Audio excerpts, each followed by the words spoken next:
Good morning. The Secretary to the Government of the Federation, Mr. Boss Mustafa, ably represented by Mr. David Adejo Andrew, Permanent Secretary, Political and Economic Affairs Office, Heads of Ministries, Director General of NIMSI, departments and agencies of government, the country director, the World Bank Group, captains of industry, members of the international community, members of the press, distinguished ladies and gentlemen. I would like to welcome you today on behalf of the board and management of the NESG. It gives me great pleasure to welcome you to this pre-summit event of the 26th Nigerian Economic Summit, NES 26, organized by the Digital Economy Policy Commission of the NESG. My name is Bumi Akinyemiju. I am the CEO of Venture Garden Group. And in my capacity today, I am serving as the facilitator of the NESG Digital Economy Policy Commission. Today, we'll have a very engaging panelist to talk about the theme, digital identity as a foundation of a digital economy and achieving the SDGs. This will be the first in a number of pre-NES 26 conversation that we're going to be having about the exponential impact that digital can have in the growth of any economy. First, let me start by introducing the DEPC Policy Commission. That's the Digital Economy Policy Commission. Essentially, the NESG actually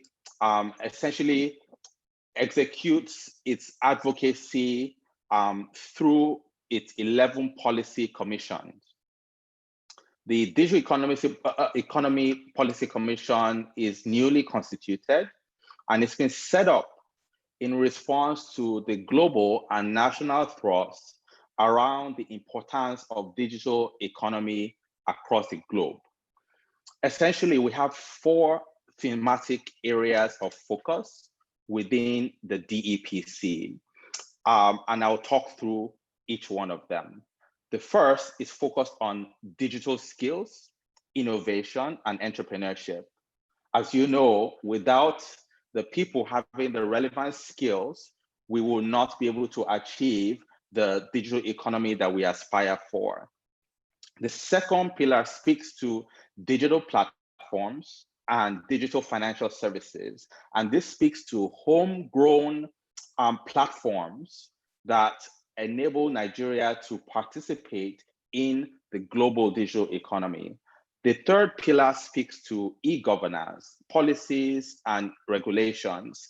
This is the thematic group under the Digital Economy Policy Commission that partners with government in order to create that public-private dialogue that helps to catalyze the conversation around digital economy.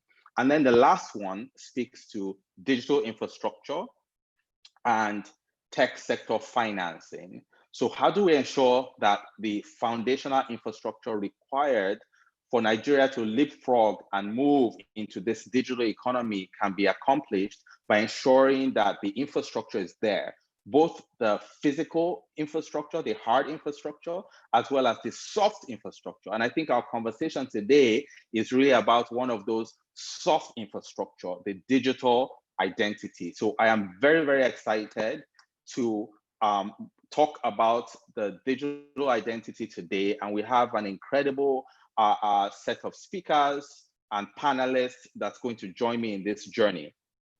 Now, earlier in the year, actually specifically the 28th of May this year, as part of the launch of the Digital Economy Policy Commission, we actually had a particular webinar where the Minister of Communications and Digital Economy was here as our keynote. We had the head of NCC, we had the head of NIPDA, and we had a very, very awesome conversation about this partnership between public sector and private sector. On the back of that partnership, the minister committed that he is actually excited to partner with NESG, to partner with the Digital Economy Policy Commission in order to actualize the vision of moving Nigeria into this digital economy. And so today is essentially a continuation of that partnership, which I look forward to. And of course, this particular event is a pre-summit event. The focus of the summit is actually partnerships, building partnerships for resilience, right? So partnerships is a very key word, and the whole premise around the summit is going to be partnerships. So the beauty of today is that we have several people from the, from the government side here. We have international development partners. We also have private sector individuals. So the excitement about today is really to talk about this soft infrastructure that's going to catalyze us into the digital economy, to talk about how partnerships, right, can create the magic that we want to really catalyze the growth of Nigeria. So as we look forward to the events today, I would like everybody to jump in and essentially register for the summit, which is taking place on the 26th and the 27th of October 2020. So jump on the website, www.nesgroup.org/26 to pre-register now. For a little bit of housekeeping before we get started, I would like all participants to please turn off their microphones so that we can have a seamless conversation. If you have a question, please jump on the Zoom link or YouTube on the control panel and ask your questions. The opportunity here is actually to make this as interactive as possible. And on this note, distinguished ladies and gentlemen, I thank you again for honoring our invitation and making out the time to attend this webinar hosted by the NESG Digital Economy Policy Commission. Our agenda is packed today. I have my moderator today, Chris Huleman.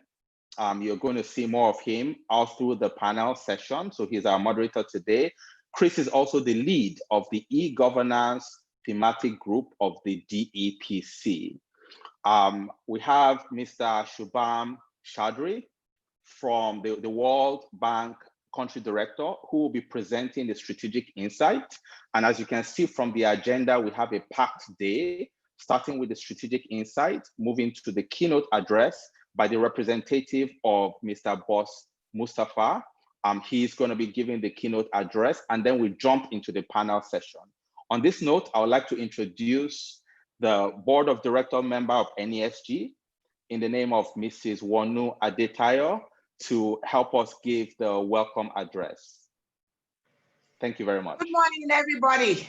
And thank you very much, Bumi, because you've actually done most of the job on our behalf, and I'm truly grateful that you've done that. So you've made life a lot easier.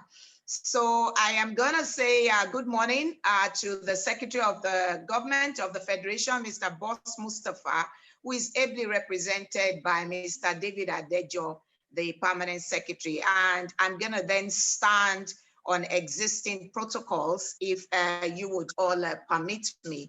Thank you very much to all our panelists. Thank you, World Bank, and everyone that is here present. It gives me great pleasure to welcome you on behalf of the Board of Directors of the Nigeria Economic Summit Group to this pre-summit event of the 26th Nigeria Economic Summit. And as we have been told by Bumi, it's being organized by the Digital Economy Policy Commission of the Nigeria Economic Summit Group. What we have decided this year is to engage stakeholders in what we have tagged a big conversation for action. The first purpose is that this big conversation is to enable us convene issues convene a wider range of stakeholders. In the time past, people will say that we're only able to gather a bunch of policy makers at Abuja, but we decided that to broaden the stakeholder participation so we can pool a large pool of people to deliberate on a broad set of thematic and sectoral issues so that we can gather together key outcomes that will serve as input into the forthcoming summit. The second purpose of the big conversation for action is to help shape strategic partnerships, chart a path to recovery, and build resilience for the Nigerian economy, for the Nigerian businesses, and also for the Nigerian households. It is our strong belief that the inputs that we're able to gather together will put our country in a strong position within the changing world order that has been brought about by the COVID-19 pandemic. Now, this big conversation for action will be driven, as we have been told by Bumi, by a series of pre-summit events, such as this particular one holding today. Last week, we had one with the MSMEs, and we have series scheduled for this purpose. The whole idea is to kickstart discussions on the summit theme itself, which is building partnerships for resilience. And thank you, Bumi, for inviting people to register for this forthcoming summit. Now, to us at the NESG, it has become apparent that Nigeria must seize the opportunity presented by the COVID-19 pandemic and subsequent occurrences to reevaluate our current position on the Nigerian identity number that is tagged NIN, the enrollment exercise through the strategic implementation plan. I mean, we cannot afford to waste the opportunity that is being presented by this new normal. Now, the process that has been transitioned into the current drive for digital identification of all our citizens through the unified national system dates as far back as 13 years ago, when the National Identity Management Commission Act was enacted. Unfortunately, all efforts made by the government to drive a unified national identity number for Nigerians have been plagued by several bottlenecks that require urgent and immediate attention. And I'm very thankful that all the key people concerned are here with us this morning. The National Identity Management Commission Act of 2007 stipulates that the National Identification Number is a unique identifier for all citizens and legal residents, and all Nigerians are expected to register for NIN. However, due to the various challenges, the NIMC has only been able to successfully enroll 41 million Nigerians since 2012, and only about 11 million have been harmonized with the bank verification number from other public agencies. If you look at that number compared to our population, is really nothing much to write home about. However, despite government's efforts targeted at unification, Nigeria still has a number of federal and state governments that offer identity services, and they collect citizens' biometric information, resulting in overlapping of efforts within government itself at a very high fiscal cost. The implementation of a unified identification system cannot therefore be overemphasized, as this will provide the country with the opportunity to take optimum advantage of a vibrant digital ecosystem that is currently obtainable in highly innovative nations across the globe. We therefore, on behalf of the Nigeria Economic Summit Group, applaud the strategic implementation roadmap for digital identification, which recognizes the need to leverage public-private partnerships to scale the enrollment process to at least 150 million Nigerians over the next 3 to 5 years. For me, I think next 3 years will be ideal, not even 5 years, okay?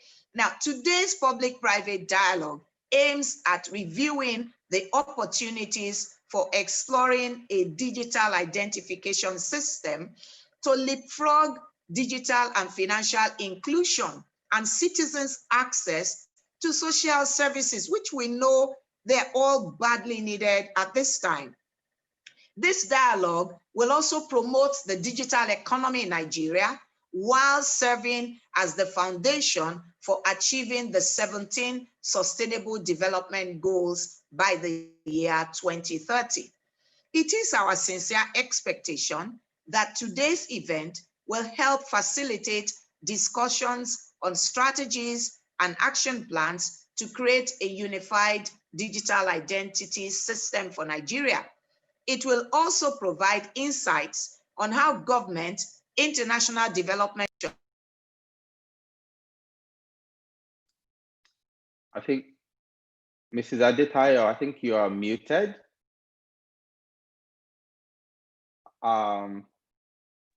Okay, I think you're back now. Yeah, I'm back now. Someone has been tampering with my system.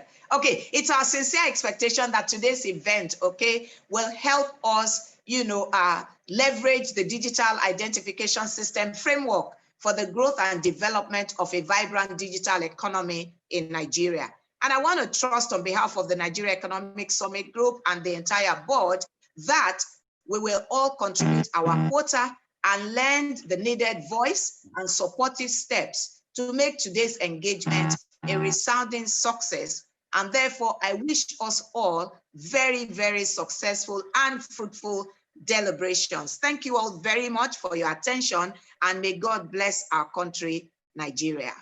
Thank you. Thank you very much, Mrs. Adetayo, for that beautiful opening welcome address. And you have rightly set the stage for the moment that we have been waiting for. So from here, we're going to jump right into the first presentation, which is the strategic insight from Mr. Shubham Chaudhary, the country director of the World Bank Group. Over to you. Thank you very much, Bumi, and it's a real pleasure to be here, and thank you to the NESG Group and to the Digital Economy Policy Commission for inviting us, I should say the World Bank Group, to join you. I was thinking that basically between Bumi, what you said as your introduction, and what Mrs. Adetayo said right now, I'm not sure how much more I have to add, but let me take a try anyway. Should I go ahead and share my screen, or will you be putting the presentation in front of everyone? Actually, go ahead and share it. If there's any problem, we'll pop it open on this side. Okay, let me just make sure I'm doing this properly.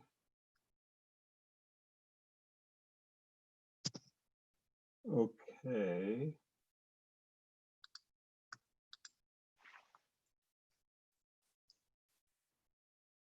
Okay, can you see it? Not quite yet. Okay. Just give me one sec.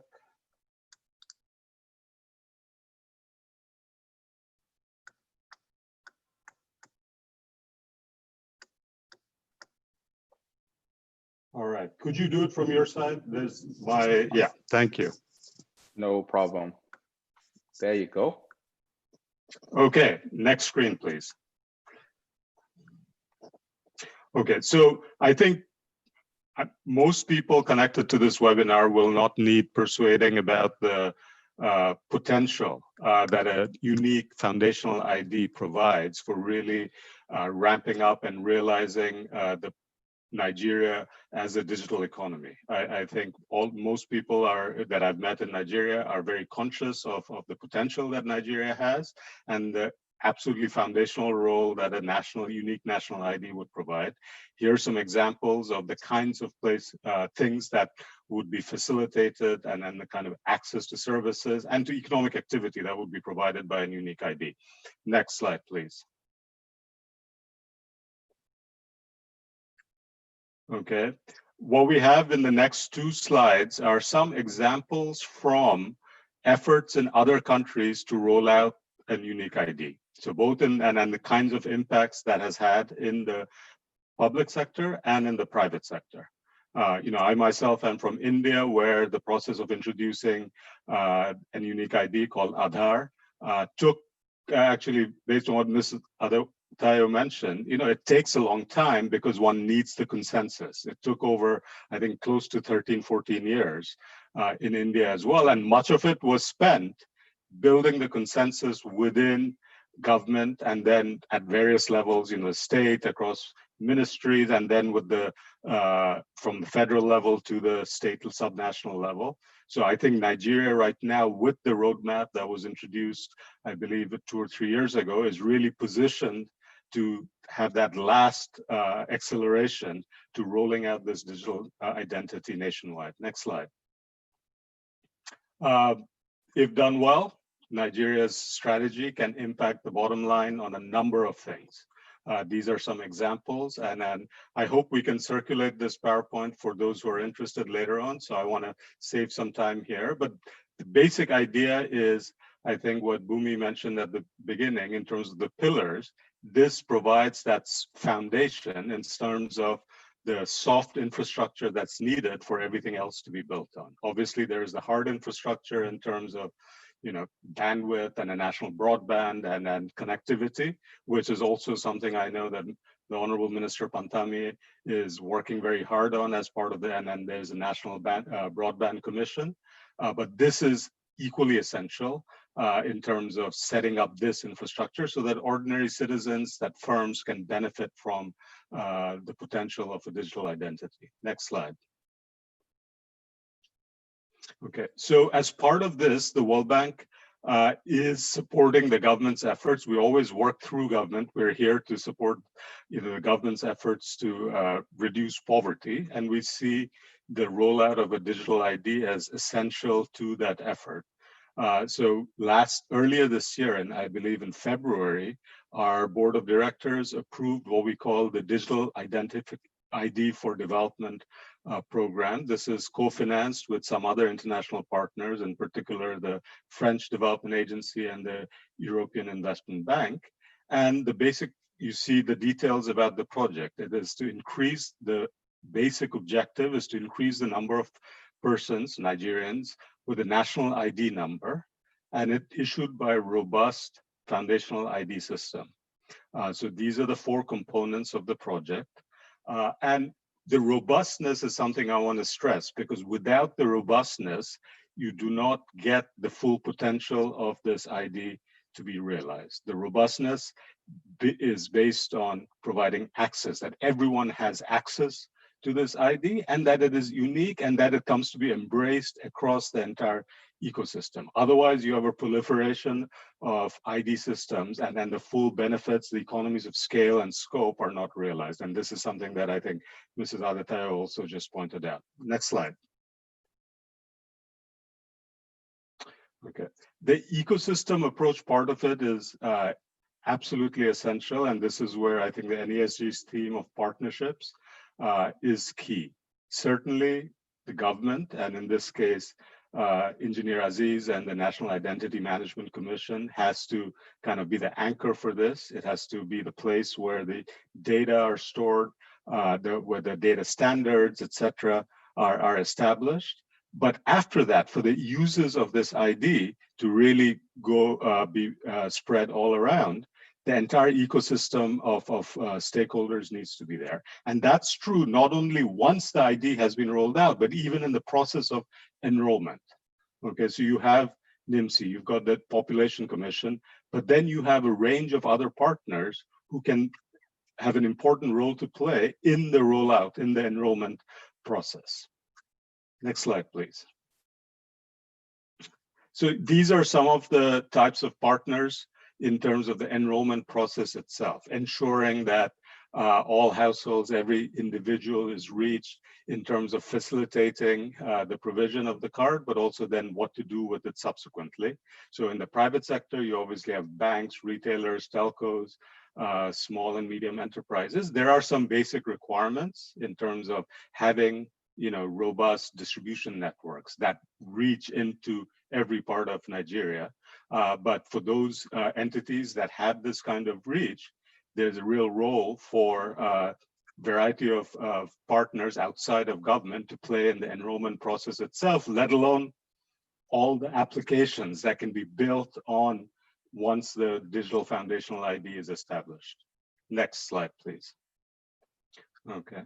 And here you see what kinds of enrollment partnerships are possible in terms of allowing this to be done quickly in the next 3 years. Again, as Ms. Adatayo said, the ambition of this project and of government really, which we are coming in behind, is to accelerate the enrollment process so that within the next 3 years, reach 150 million Nigerians.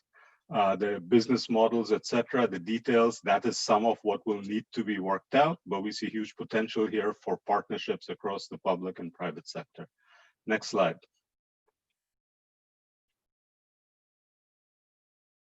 Okay. There are some essential elements to ensuring the robustness of the ID system. First is the legal framework, and in particular, data protection.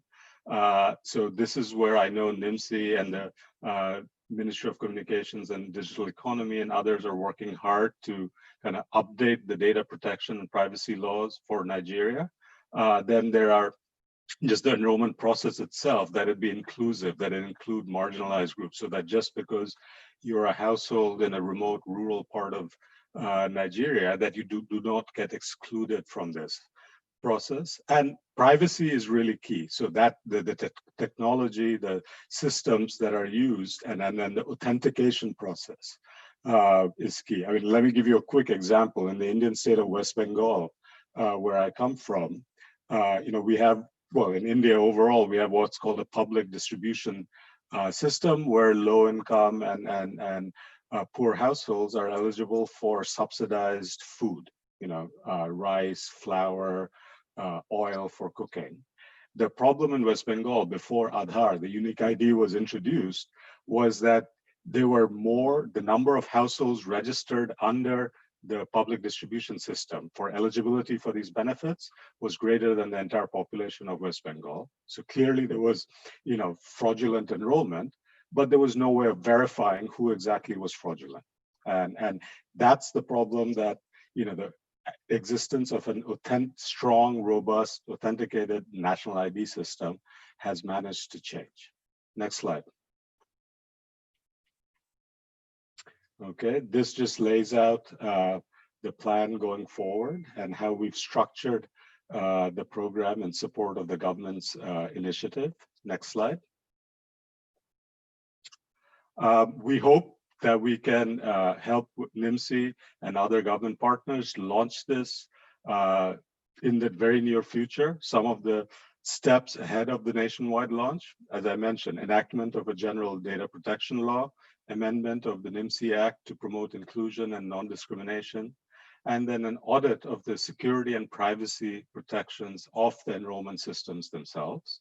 And in terms of the design prerequisites, as I also mentioned earlier, it's developing the underlying soft infrastructure for bringing in the entire ecosystem of partners to help with the enrollment process and set the stage for really leveraging the platform that's created. Next step. Thank you. Back to you, Bhumi. Awesome. Thank you so much. Really, really appreciate that presentation. I think that's great. It sets the stage, nicely for the next keynote presentation. But really, I'm excited, particularly because one of the things that we preach in the context of the Digital Economy Policy Commission, as well as NES 26, is partnerships. And it couldn't get better than this, seeing the fact that there are several development partners, including the Development Bank of France, as well as the World Bank, and a few other partners who are working together with the Nigerian government, as well as private sector. So that ecosystem, I think, is really, really exciting. So please join me in thanking the World Bank Director again for this wonderful presentation. And from here, I will essentially pass it on to the SGF, ably represented by Mr. Adejo. Thank you so much for honoring this invitation today. And we will put up the presentation now while we pass it on to you to kick off. Thank you very much, Mr. Adejo.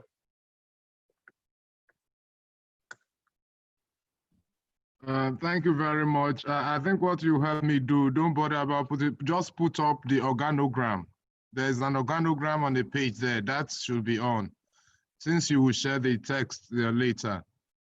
Let me start by rendering the apologies of the SGF for not being present physically, because he's up to his head in a number of meetings, and he's asked me to express his apologies to all of us. Basically, in these 15 minutes, I think I'll just paraphrase his keynote address that has been turned into a padlock address by Bumi. Between Mrs. Adetayo and Shubham, I think they've spoken to a number of the issues that the SGF wishes to speak to. But to say that he expresses his delight to be giving the keynote address at this pre-summit event protocol organized by NESG. That you're organizing this event at such a time in the country shows your proactiveness in supporting governance in the country, especially through topical policy level engagements. So he expresses his appreciation, government's appreciation for this, which government will always look forward to and count on the more. But to say that government has never lost sight of the importance of digital identity as a fundamental template for development. Unfortunately, since 2007, or rather, we can even say as far back as the creation of the Ministry of Internal Affairs in the 1957, efforts have been made, but I'll take that in the perspective. One thing he wants to let us know is that this government is committed to putting this problem behind us. It's so embarrassing that we keep banding figures, but we are not sure of its authenticity or its credibility. And it's for this reason that the Economic Sustainability Plan recognizes that partnership across board will stimulate economy, and especially in terms of extending the protection of vulnerable groups. Central to achieving that is the issuance or provision of national identity number to every Nigerian and legal residents through government collaboration with both public institutions and private sector organizations. And that same principle is going to drive the medium-term National Development Plan, whose steering committee was inaugurated yesterday, and the result will be out by 2021, February. He adds that, as you are all aware, better identification, authentication, and targeting mechanisms can improve transparency, reduce waste, and streamline service delivery. Thus, a well-designed and implemented foundational digital identity system would help address several of our development. Before he proceeds, he needed to make a clarification. The first sentence of the context stated that NIMSI developed the strategic roadmap. It is necessary to put on record that it is a broad stakeholder document that has been approved by the Federal Executive Council. But of course, NIMSI being the lead agency has to do the distribution. So it shouldn't be seen as a NIMSI document, but be seen as a national document.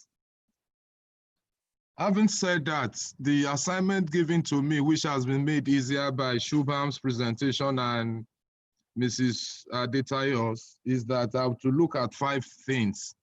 But I've summarized those 5 issues into a single question.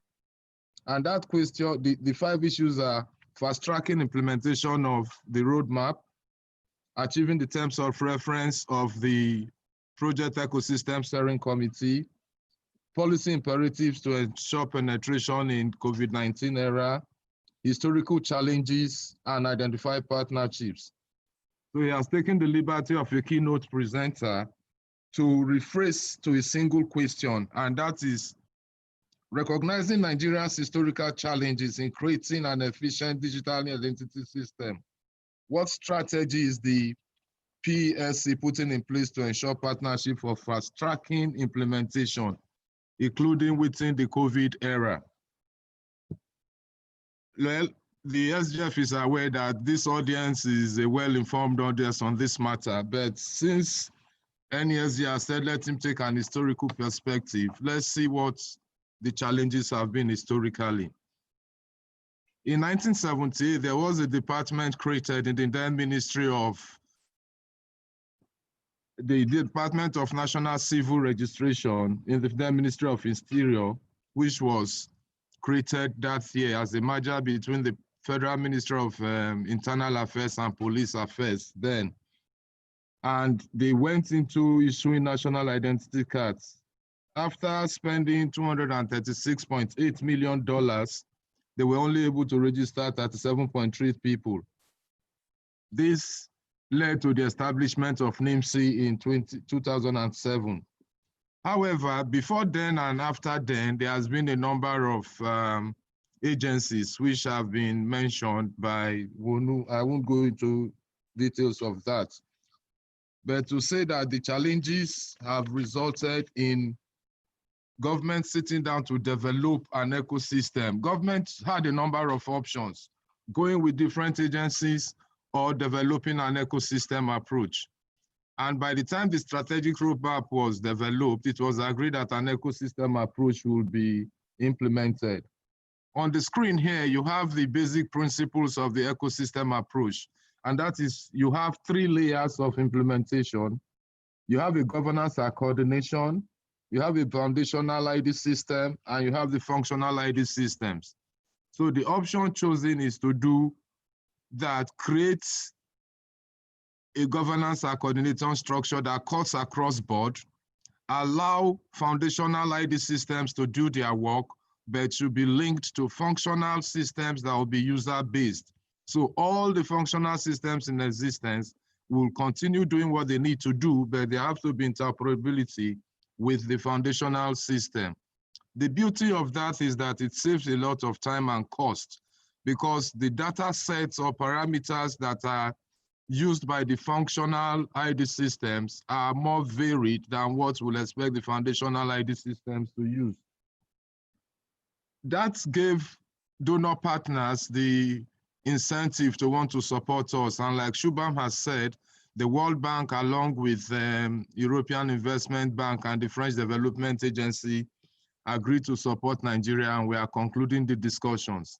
Now, in looking at the architecture for the ecosystem, we have an ID4D, Project Ecosystem Steering Committee, sitting as the highest policy level making, is a 13-member committee that has both government, private sector, and civil society representative. I'm happy to note that the private sector representative, Dr. Joaba, is on this discussion here.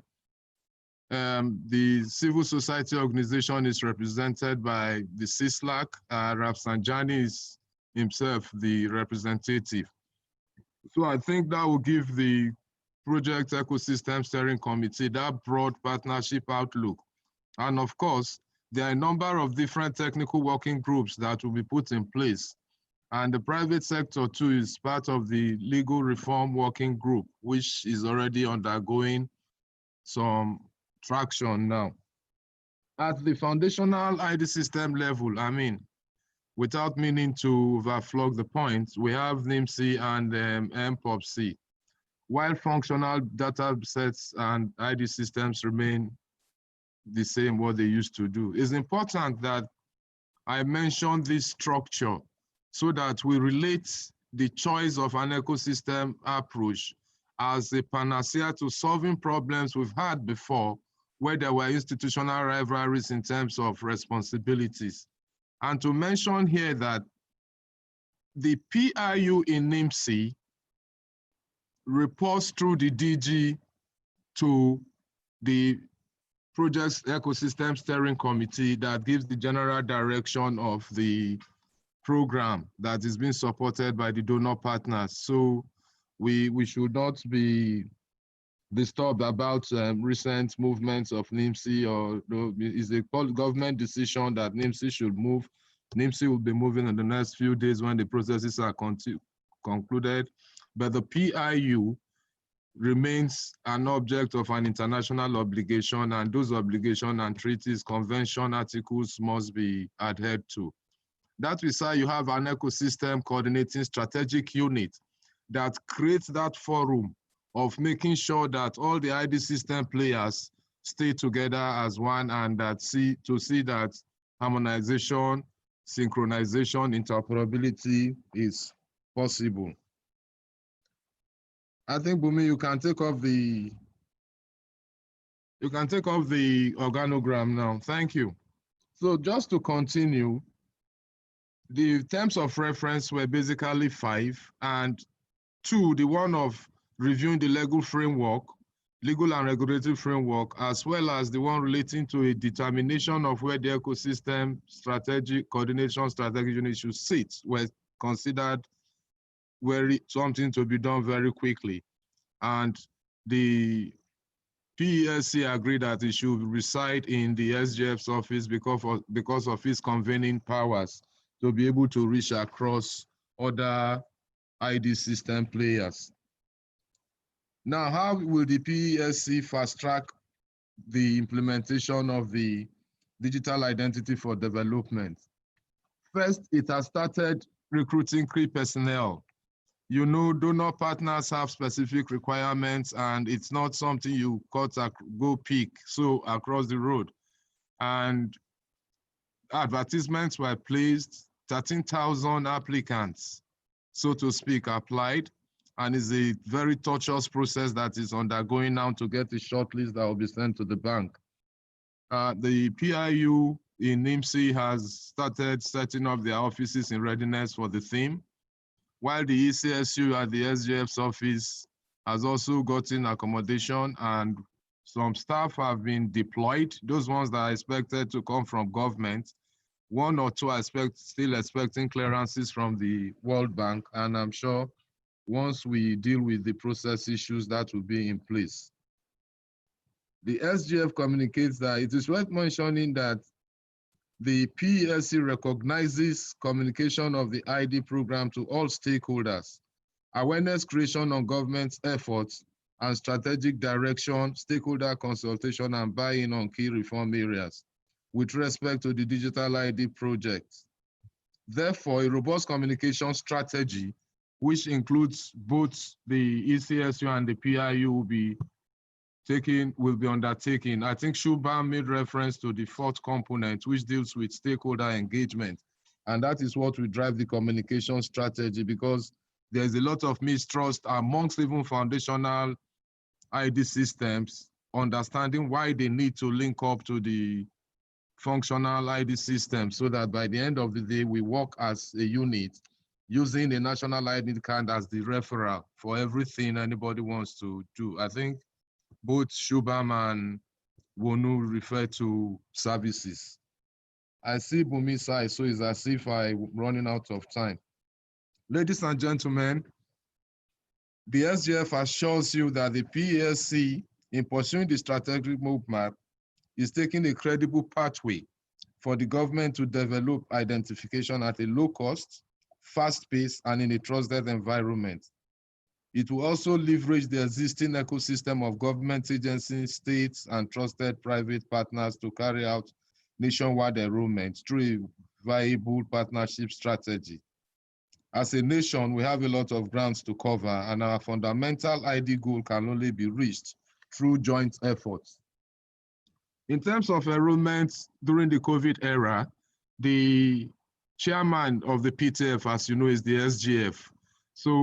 And NIMSI had submitted a protocol to the PTF, and that protocol has been approved to allow NIMSI officials undertake enrollment. It includes doing the necessary taking the necessary non-pharmaceutical interventions, wearing of nose masks, hand cleaning, hand washing. So that has been approved. And in addition to that, the SGF has secured resources for NIMSI to enroll 3 million Nigerians before the end of the year. That is a rope on NIMSI's neck, which NIMSI is already trying to see how they will have to conclude by October. It's a deliverable that has to be put on the ground. In conclusion, this paper have tried to address the 5 key points that were assigned. The extent to which it's been able to do that is left to panelists and participants to decide, because it's a tough one, asking those tough questions to be answered in 15 minutes. At this point, and in conclusion, this event would achieve its set out objective, as I say across this platform, eminent Nigerians conversant with the topic. I also want to plead that you should be frank in your contributions. Let government know where they are doing right. Let the private sector point out what they can do constructively, not when private sector wants to come in and all they want to do is just get the profit and go. No, we want to see private sector capacity. We want to leverage it. NIMSI has already set out some adverts in terms of private sector enrollees and things like that. But like we have in the power sector, we don't like a situation to push us back. We're having reached certain agreements, 2-3 months down the line, the private sector comes back and starts wanting to change the rules of the game. It's part of the things that have bedeviled a number of sectors in the country. On this note, the SGF thanks you all for your attention and have a fruitful deliberation. Thank you very much. I'm done. Well, thank you very much for that wonderful keynote, Mr. Adejo. We really appreciate this. Thank you to the SGF for really coming in very, very strong. And already from the conversation today, I can see that many of the questions that the public would probably have, you've already answered them. Things like fast track, we're in fast track mode. Things like the governance structure, very interesting, very exciting. Things like the ecosystem approach, right? Things like the partnership approach to ensure that this is all successful. And of course, the responsibilities on the private sector side, public sector side, and all participants, so really, really exciting. And I think it touches on so many things that I'm sure that our wonderful panelists will cover today. On this note, if I can share the screen, on this note, we're going to move to the panel session. And in this session, we're going to have my able partner, Chris Awoliman, who is going to talk us through and introduce the panelists. He's going to introduce the topic again, and then the tough questions begin. So thank you very much. Chris, over to you.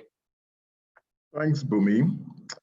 It has been an awesome time. I actually wanted to continue listening. I was taking down notes frantically because the permanent secretary spoke a lot to the subjects and the keynotes of the day.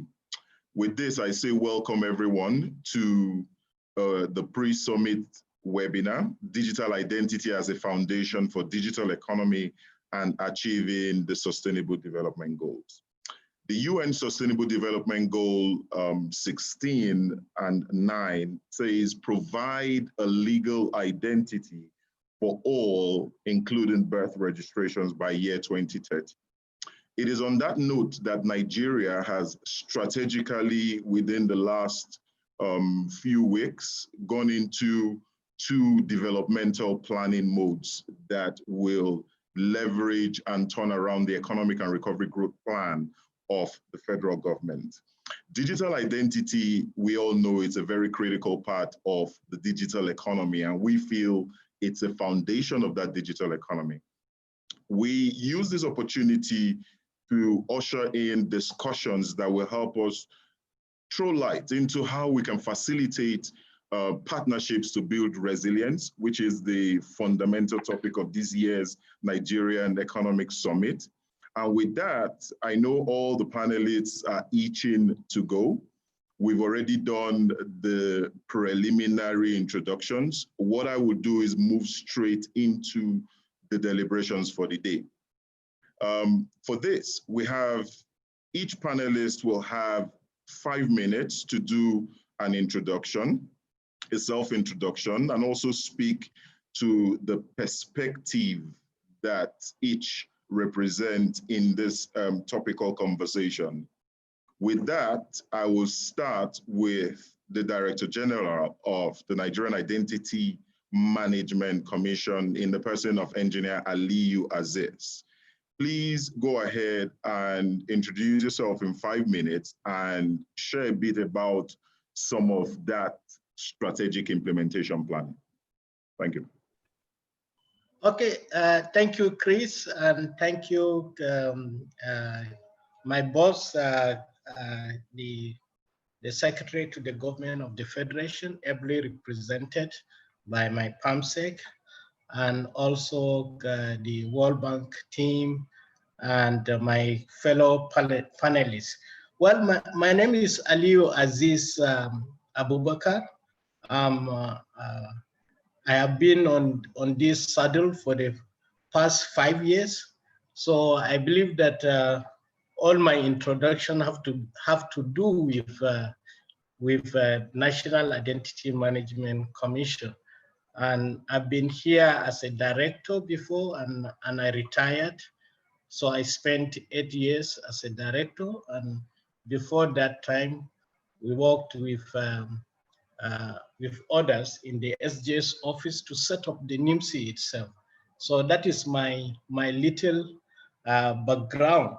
And I've been asked to share some insight on the imperatives of positioning the implementation of the EID strategic implementation plan to achieve the intended objectives. And the objectives is very, very simple. Just register everyone in the soil of Nigeria and issue them with a unique digital identity. That is the NIN. And up before this time, that even our name, the moment somebody starts to say national identity, then they'll bring in card into the picture. But thank God that this 21st century and everything is being done digitally. And also we have learned from other countries that have gone ballistic, like the Indian model, whereby they enroll more than 1 billion people in 5 years. So that is why when Bumi says that 3 to 5 years is really long, I'm also of that opinion. But being on the seat for some time, I agree with the World Bank that we need 3 to 5 years, because Nigeria is a complex system and it requires a lot to happen. So the first thing that we agreed is that NIMC should just focus on its core function. That is its regulatory functions. That is issuing this unique identity token, as well as providing some form of verification and authentication. Thank God that some of the panelists have been doing verification with NIMC since 2016, and even last year alone, there were more than 10 million transactions that happens on the verification. So it's something that is ongoing. So with NIMC focusing on its own functions, basic function of regulatory, then it means that we need others to really capture the data. Therefore, NIMC should focus on defining what should be captured.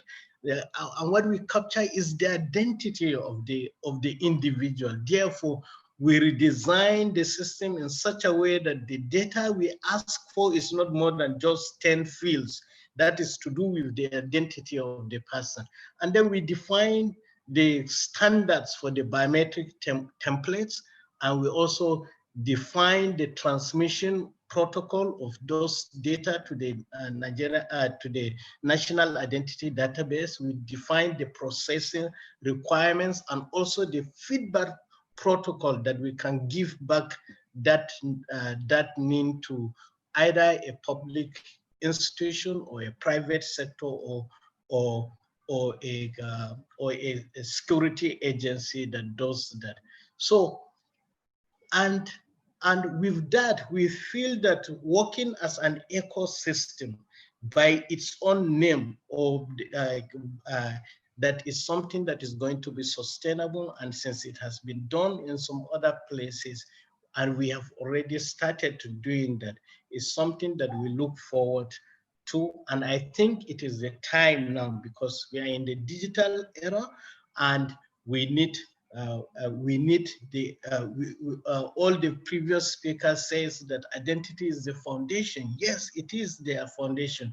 You need the broadband to also do carry out activity. You need people to also have some form of financial transaction. With all this, we believe that the digital identities, digital economy will work. All along, we have lost. We lost out in the agricultural revolution. We lost out in the industrial revolution, and even in the ICT sector too, we have not leapfrogged yet. And now the system is moving to Industry 4, where devices are talking to each other. Yet our large population is an asset, and we do not know who is who. Therefore, the whole thing that we do is to really capture the data and know the people. Unless we know who is who, then we will not be able to achieve this economy that we are.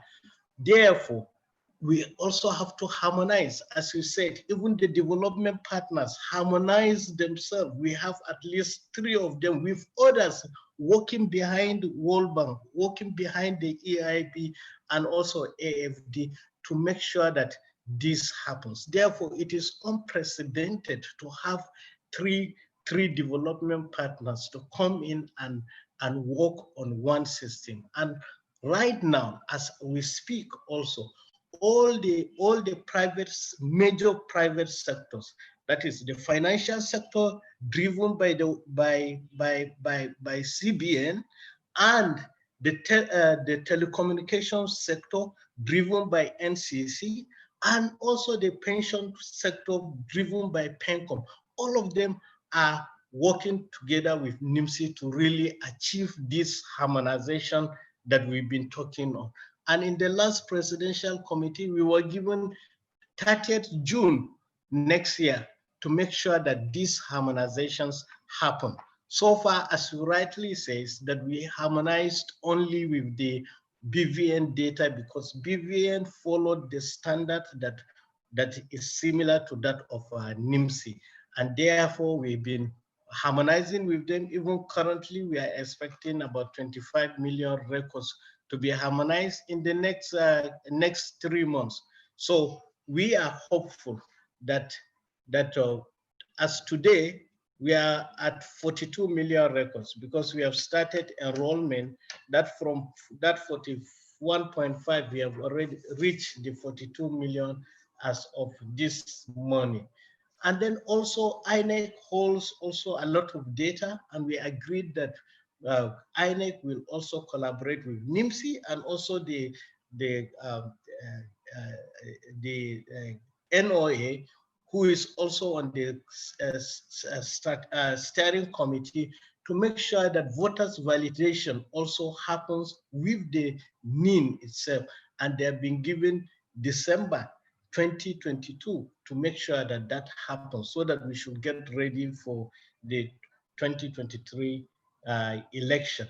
We also agreed that the NIMSI Act will also be amended to specify licensed partners, that is licensed public and private sector, will also capture data, and they are the only ones that are allowed to capture data, so that we follow all the data protection and privacy laws. And all agencies currently capturing ID data will be directed to to commence full enforcement of the NIN, because before giving any service, that the NIN is required. And it has been agreed that NIMSI will store the biometric data exclusively for the NIN, and also that there should be mandatory use of the NIN, and the mandatory use of the NIN by the telcos, and also they have been given June 21st. And all these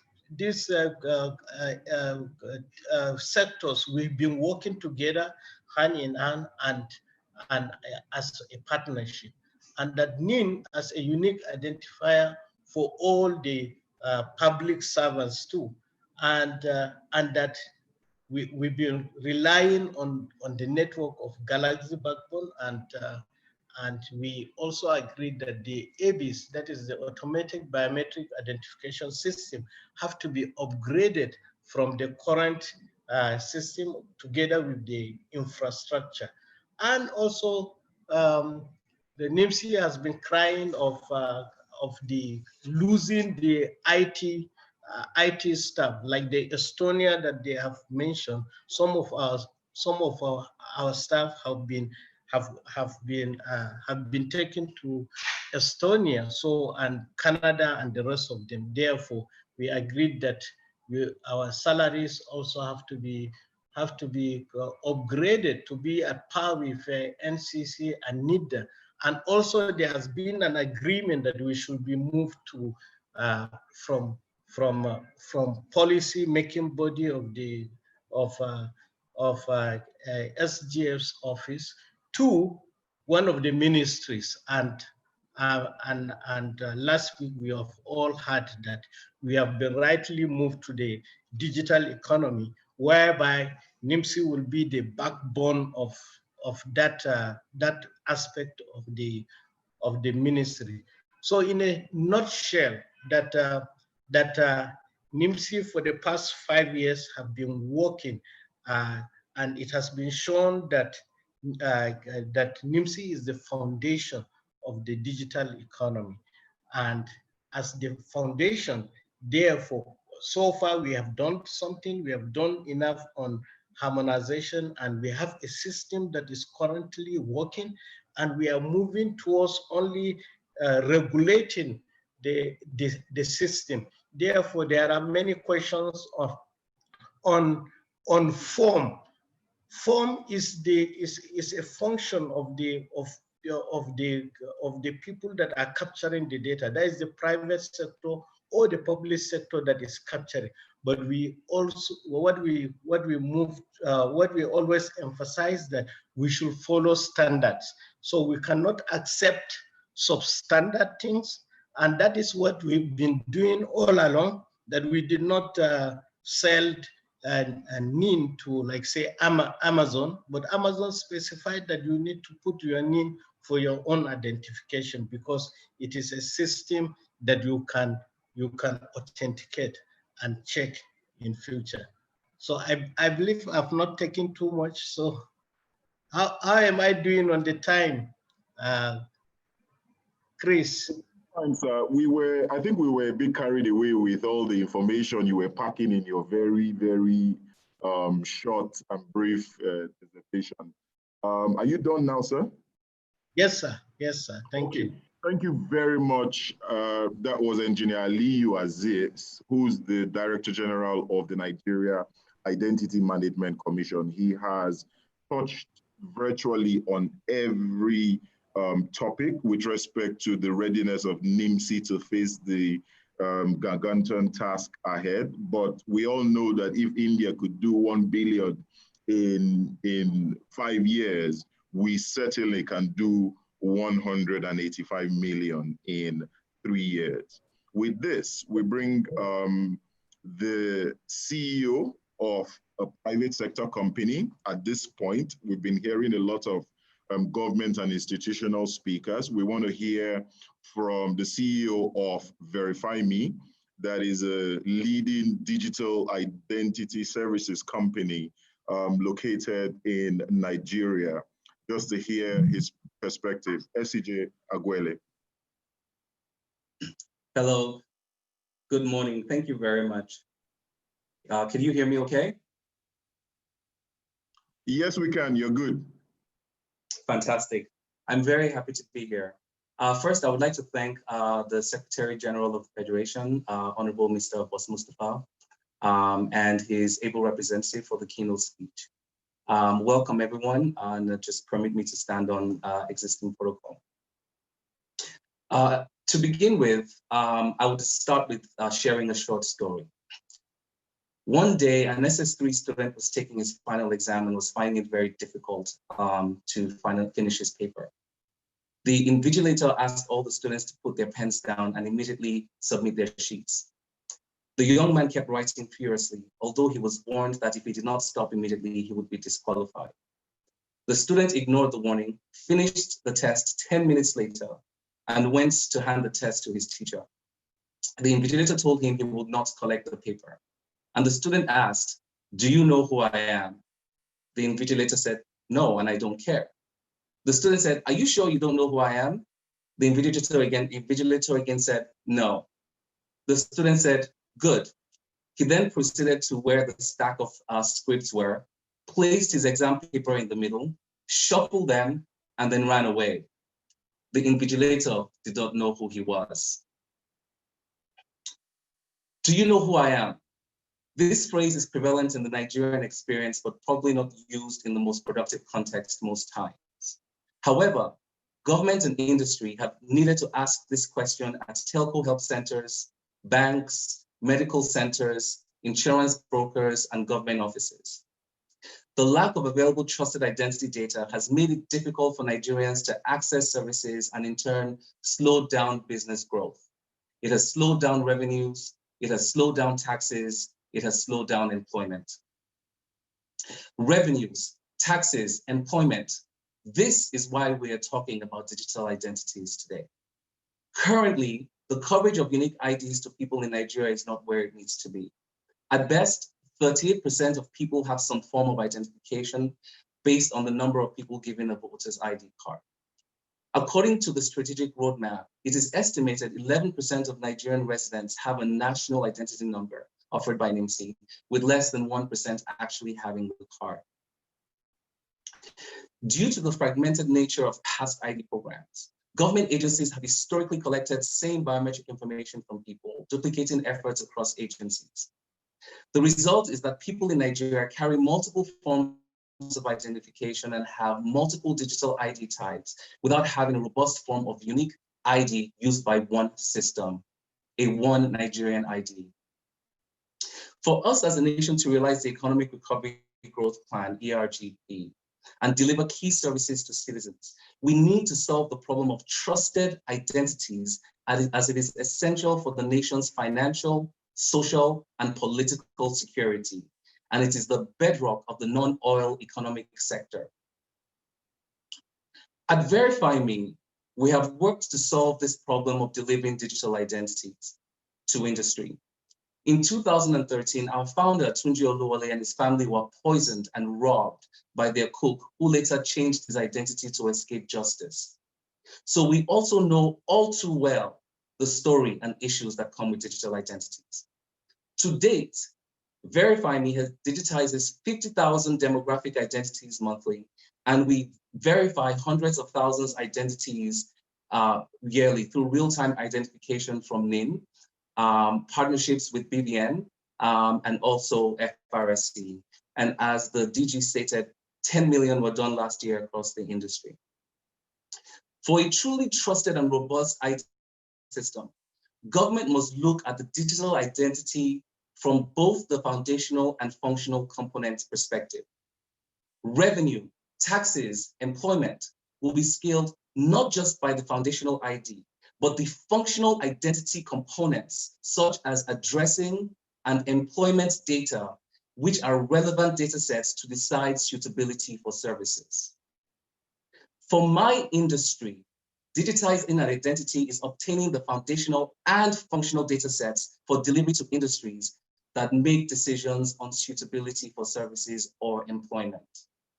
As such, the government must take an enterprise architectural approach to governance and implementation of a digital ID ecosystem to meet the needs of national security, social security, and financial inclusion, while still protecting the ID verification industry and also protecting local local content.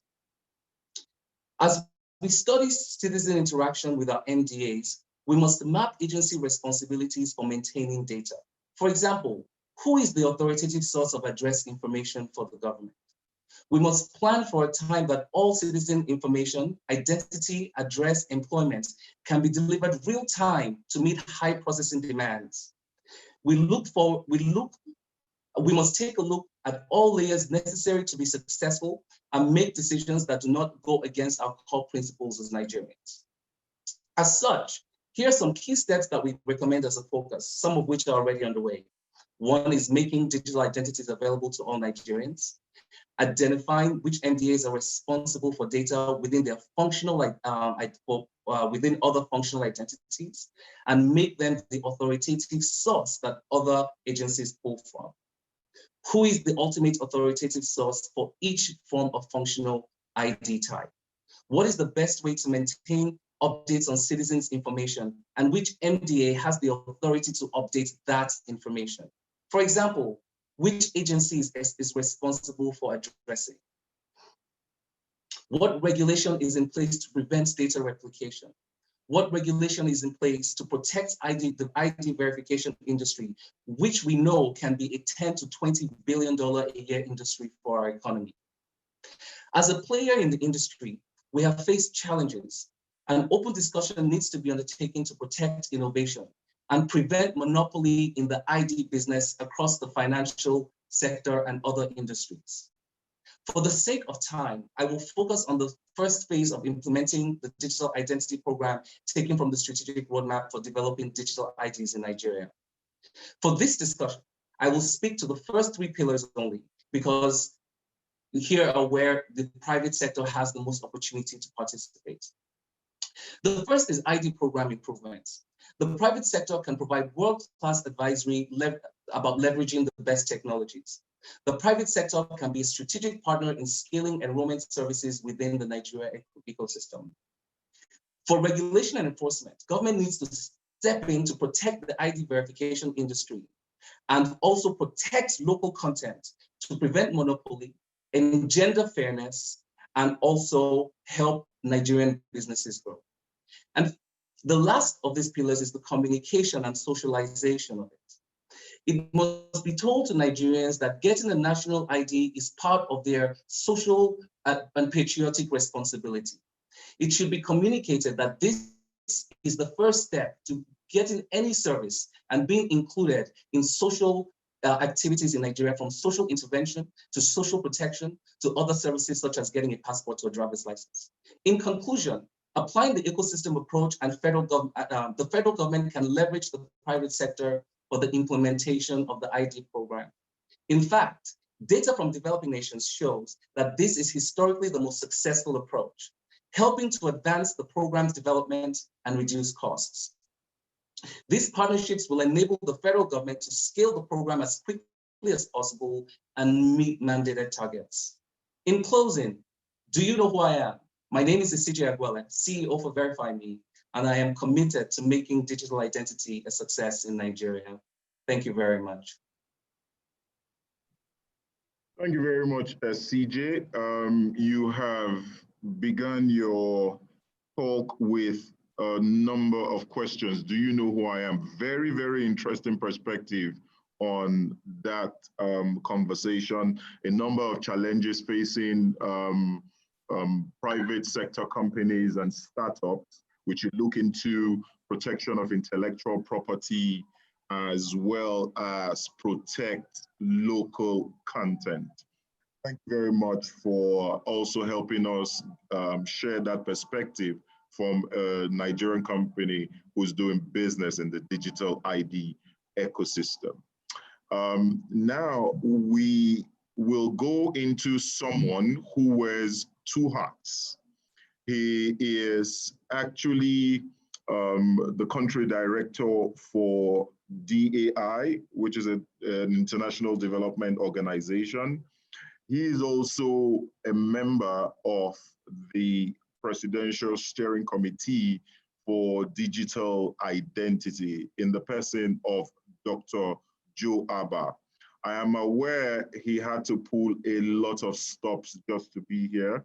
We thank you for all that you went through to join us in this very, very important conversation. And we would like to hear from you in about 5 minutes or so what you think about the digital ID for social impact as well as to drive the digital economy. Thank you. Good morning, everyone. And it's fantastic to see my brother, the PEMSEC Political Affairs in the office of the SGF, and my brother, Engineer Aliyu Aziz, whom I've known for, it must be 15 years or more now. And of course, great to see everyone in NESG. As we speak, I'm supposed to be in another NESG meeting because I'm a member of the NESG Governance and Institutions Policy Commission. So I'll be moving over to that meeting as soon as this one is done. But I'm glad to be here because this is a very, very important issue that we're dealing with.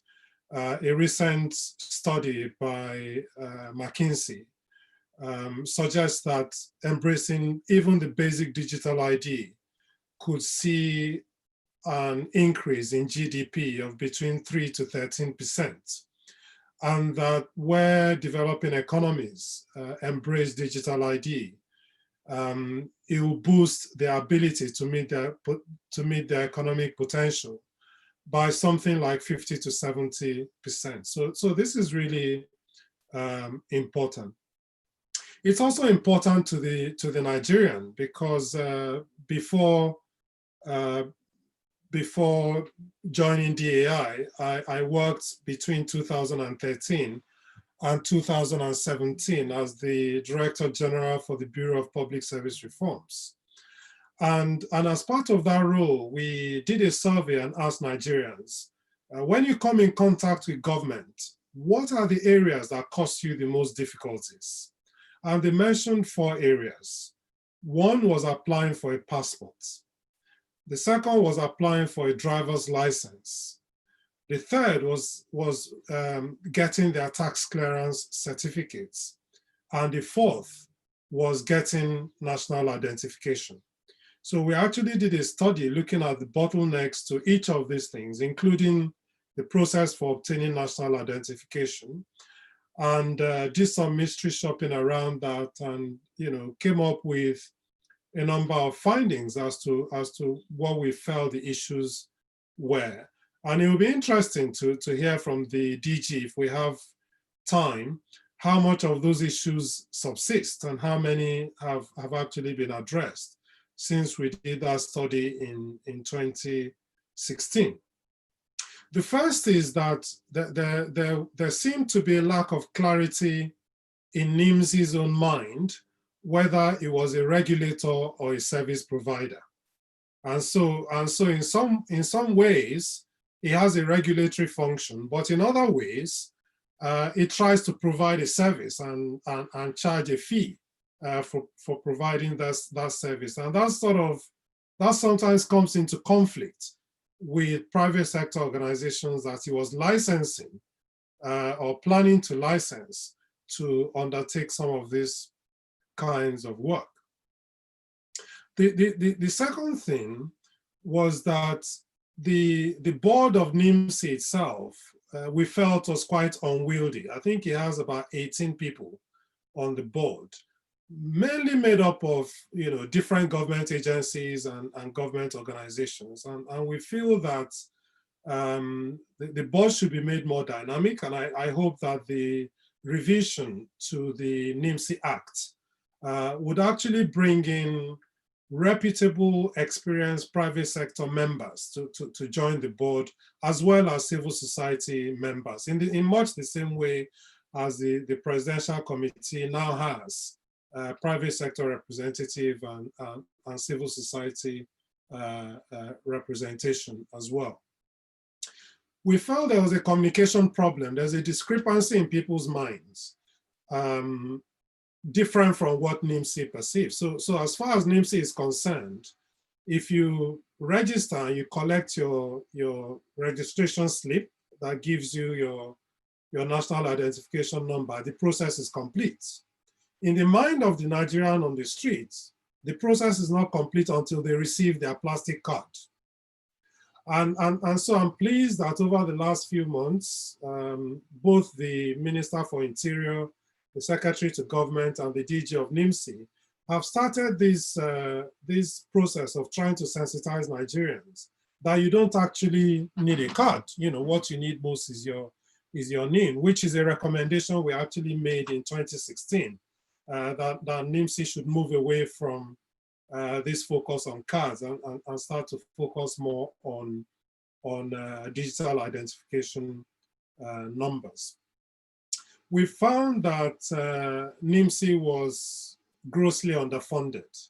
And so we looked at the budgets for NIMC between 2008 and 2016 and found that government budgeted 41 billion for NIMC. We looked at the releases, it only released 22 billion.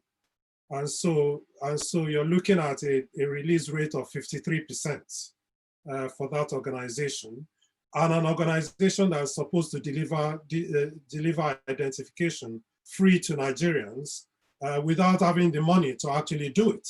And so that was a major challenge that we're finding. I think the DG has also alluded to the issue of staffing and remuneration, because believe it or not, NIMC is currently on the same pay scale as civil servants in ministries.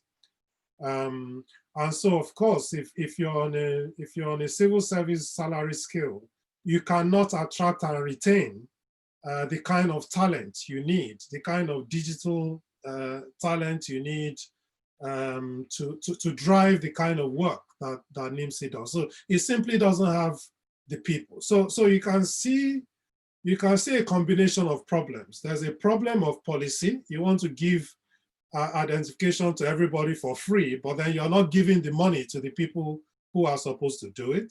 There's a financial problem in terms of how you fund the organization. There's a personnel problem in terms of the kind of people you can attract and retain to actually drive this process. And then in terms of policy, you have a plethora of organizations that are involved in identification without any coordination. I think at the time we counted 22 different agencies of government that has some involvement or the other in issues of identification. So for us, I think it's actually a great privilege to be on the steering committee for digital ID. It's fantastic that the NESG is providing this platform, because being the private sector representative on the steering committee, I've been tearing my hair out about how we can get a platform with which the private sector can put across its views for me to then take into the steering committee. So I think the NESG is very well placed to provide this support to me and to us. And I look forward greatly to partnering with the NESG and everyone else on this call in making that a reality. Thank you. Thank you very much, Dr. Joe Abba. You have, in your time, shared some very deep insights as to the foundational problems bedeviling the NIMC. I saw the Director General of NIMC nodding all through your presentation because you kind of echoed his pain points. You also stressed a very, very key fundamental. You stressed it that there is a requirement for an ongoing platform for dialogue. Just to inform you, one of the targeted outcomes of this webinar is to establish an industry working group. That industry working group is essentially a public-private dialogue platform that allows us, we started it in the previous webinar, with the Honorable Minister. Some of our recommendations are before him, and it's a good thing that the NIMC has now been transited into the digital economy, communications and digital economy ministry, because they can leverage on partnerships with the Nigerian Communications Commissions for telecom infrastructure, NITA for data, and every other infrastructure. So thank you very much for that presentation. We are a bit behind our timing, but say not the least, we have a very, very interesting personality in the person of Kofo Akenkube, who is the CEO of Secure ID. In my conversations with her yesterday, she asked me a very innocent question. She said, why would you consider having a smart card company in a conversation that is founded on digital identity and digital economy? So I told her that she will have her opportunity to answer that question. With that, I introduce Kofo Akenkube to the floor, who is the CEO of Secure ID. And unfortunately, she is the only female in the panel now, since we could not have the Nigerian Interbank Settlement representative chat with us. So Kofo, take it away. Thank you very much. And good morning, everyone. Good morning, PS of the Secretary of Government Office. And thank you very much, NESG, for putting this together. And I say good morning to the fellow panelists. It's been very interesting listening to everyone and learning, you know. Yes, I guess I'm supposed to introduce myself and give introduce the company and give my perspective on the topic that is at hand. I believe, Chris, that we're going to share insights on private sector use cases and how government can encourage innovators. And if you want me to share that now, I can do that within the time that I have. So Secure ID is a company that I founded. We actually wear two hats, Chris. There's the manufacturing aspect of it, and there's the digital solutions. On the manufacturing aspect is we produce smart certificates in the form of smart cards, in the form of passports. And these smart cards and passports carry the digital identity of citizens. So on the digital side is that we provide bespoke identity solutions for KYC solutions, promote solutions that will encourage and foster financial inclusion, and then promote solutions as to tokenization for payments and so on and so forth. On the digital identity, even though we produce smart certificates, as in smart cards and passport, those smart cards can also be represented as a digital identity. So you can have your smart card sitting on your mobile phone. So you wouldn't need, in quote, a card, but you have that identity card that can do everything it can do sitting on your mobile phone. And that's where we talk about digital identity. What I have learned from what we're talking about, which is a digital economy, is to run an economy on a digital platform requires pillars.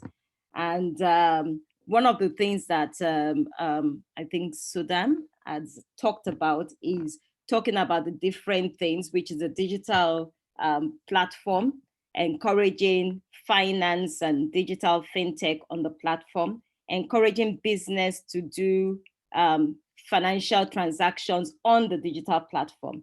But in order to do this, we need the citizens. And that's what we're talking about, digital identity. How do we know the citizens? And that's a fundamental layer in order to know your person and to know the citizens digitally. Having an identity system that is open and allows innovators and businesses to carry out businesses on that digital platform is key, And one thing that I also learned is that apart from coming up with an identity system that is digital, the other aspect of it is the data analytics. The data analytics and the monitoring, because you can have the data, but then how do we monitor it and use it for success as a government? Okay, so how do we use the demographics that we have to help government to plan and to provide services on a sustainable basis? When I listened to what Mrs. Wonu said about I don't know who said it, about capturing 3 million citizens between now and December, I will probably say that we should push up a bit, because if we're thinking of doing all of this in 3 to 5 years, 3 million between now and December is really scratching the surface. And looking at what India has done, they were able to do it based on so many reasons, and also collaborating with the private sector. And so my take is that, in order to ramp up identity and ramp up the digital identity that we want to build to foster a digital economy, we need to look at several pillars, which I'll just mention. One is, which NIMSI is already doing, having enrollees, collaborate with the private sector for enrollment, which is what they're doing. This private sector with liquidity can purchase this enrollment equipment, and they can recoup back their money by having an enrollment fee whilst government gets this data generated for free in exchanging the issuing licenses to the enrollers. The other area is in the event of having digital certificates. Could be a passport, it could be a smart card, it could be a driver's license, or what have you. Government should use, third-party services to issue smart cards and passports.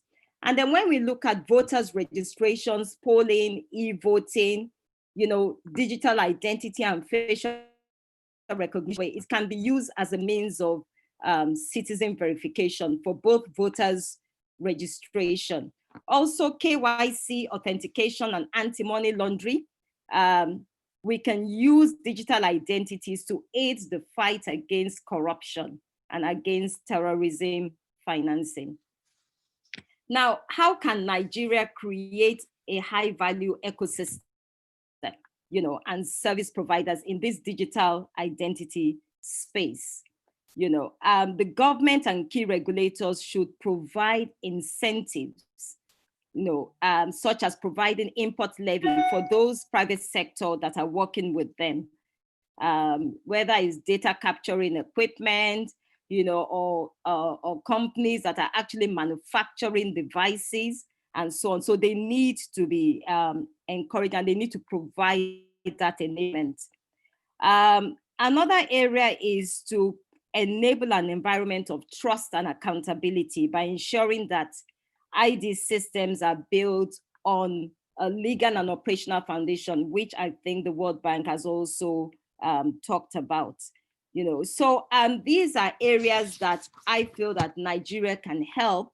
The harmonization into a single database is going on. I know that is already happening, but I think that the harmonization committee that has been formed has to be empowered to ramp up the harmonization efforts while creating incentives for individual curators of these databases.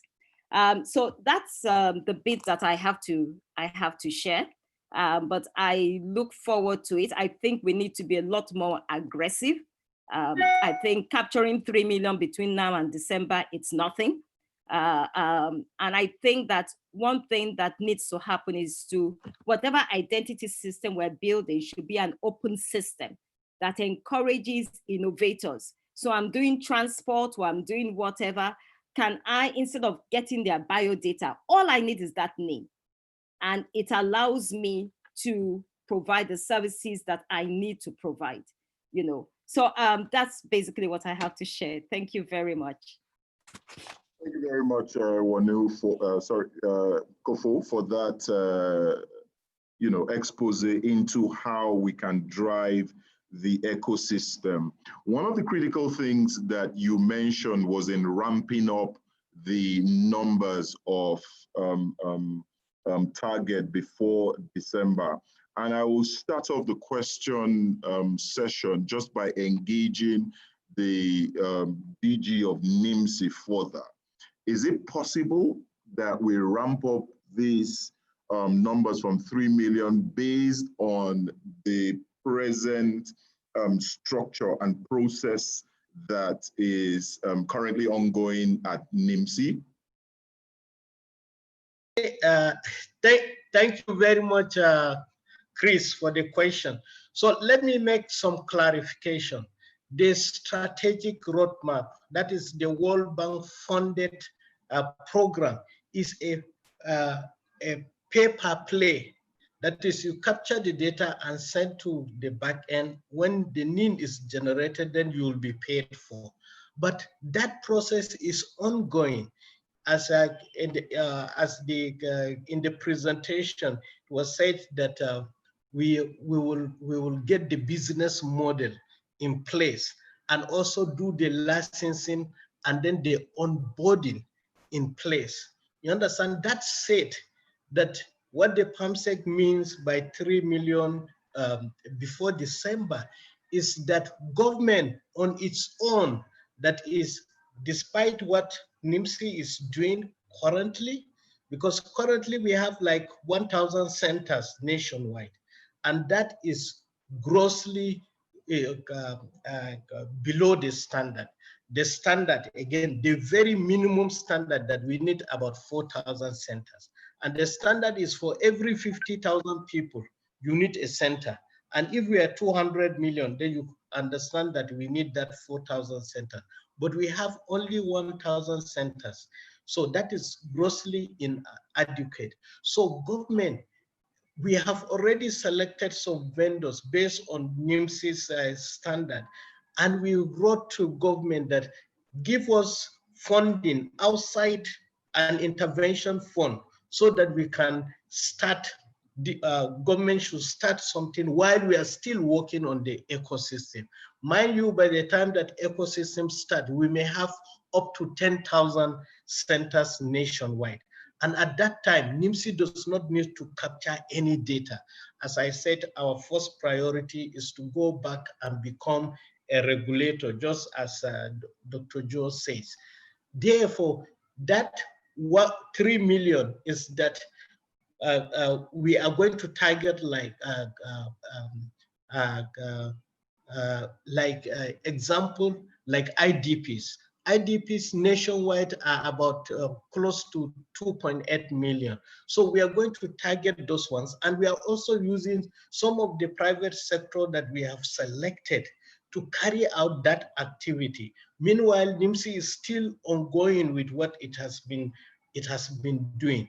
And the system that we built is that it can coexist with our old system and the new system also, because it's a long time that we've been working on this. NIMSI is doing its own work while we are also following the standards of the World Bank. Mind you, one of the criteria is that we need the data protection law in place before World Bank will release money for capturing of data. And therefore that is just an intervention that the PAMSEC mentioned for between now and December. And if we can do that in even 2 months, then government is like a pilot. Then government will put in more money for us to engage the private sector to also catch up. So as Madam Kufo said, that is the aspect that we can also ramp up. Yeah. Thank you very much, Aliyu, Engineer Aliyu Aziz. I wanted to go back into a question of some points that Dr. Joe Abba raised. We all know that SDG 17 and 8 states that we require better data for development. And that data starts off with incidenting citizen data in the form of not just births and death registration, but also in a national identity number. I would like for Dr. Joe Abba to help share how we can begin to unlock, before we unlock the global funds, I would like to know how within, as your role within that committee, how can we unlock some of these impediments that NIMSI currently faces? Or how can we remove the obstacles, more like? Thank you. Before I get on to the removing the obstacles that NIMSI faces, I want to ensure that we're not forgetting the other major plank of the foundational ID system, which is the birth and death registration system handled by the National Population Commission. I worry that they do not become the poorer relation while we're supporting NIMSI quite rightly. But I think India was able to do what he did within the period he was able to do it because he had a robust birth registration system that we don't have in Nigeria, and we mustn't take our eyes off that ball. So while we deal with civic registration for those who have currently been born, we need to think about those who are to be born, because we're growing at the rate of about 2.5, 2.6% per annum. And the quicker we start to capture those additions to our population, immediately they are born, from now onwards at least, the easier that it will get for us in the future. So I don't want us to lose sight of the National Population Commission responsibility with regards to this entire initiative. I think in terms of removing the impediments to NIMSI, I'm glad to note that the government has already started to address some of those issues. So the movement away from producing cards that we simply cannot afford to produce is a very welcome step in the right direction. The fact that NIMSI has now moved to the Ministry of Digital Economy, Communications and Digital Economy, I think is also a significant step. Those of us Igbo from the southeast of Nigeria often say that a goat that belongs to the entire community, nobody actually feeds it. I'm glad that NIMSI now has a champion in the minister who can go to the National Population, to the National Salaries, Incomes and Wages Commission and ensure that NIMSI staff gets the kind of remuneration that they need to be able to do this work selflessly. Because, you know, this is not an 8 a.m. to 4 p.m. job like the rest of the civil service. You know, this is a 24-hour job. And the remuneration of NIMSI needs to reflect that. So that's a very good step in the right direction. I'm glad that they're beginning to release funds. I'm glad with the involvement of development partners like the World Bank and the European Development Bank, because at least one thing that will do is to provide assurance to everyone that things like procurement to be done properly, things like recruitment to be done properly. It won't be an issue of man no man, because, you know, there's a process through which you must go through in order to satisfy these kinds of organizations. A lot of it is payment by results as well. So if you don't do, you don't get the money. So all of these are very, very, very good initiatives. And like I said, we just need to add the voice of the private sector, the experience of the private sector and the civil society into this to make it a truly robust process. Thanks. Absolutely. On the note of the private sector, we have Bumi Akinyemiju, who happens to be the CEO of Venture Garden Group, and in his capacity or role as the facilitator for the Digital Economy Policy Commission. How do you think we can bring private sector into this ecosystem approach from your observation and perspective? Yeah, thanks, Chris. Very great question. And already, I mean, from everybody listening to all the presentations so far, it's clear that things are different now. It's very clear that the approach is different, right? Because as they say, you can't keep doing the same thing over and over again and expect a different result. So I think that is encouraging, right? The ecosystem approach, the governance structure, the international development partners, et cetera, et cetera.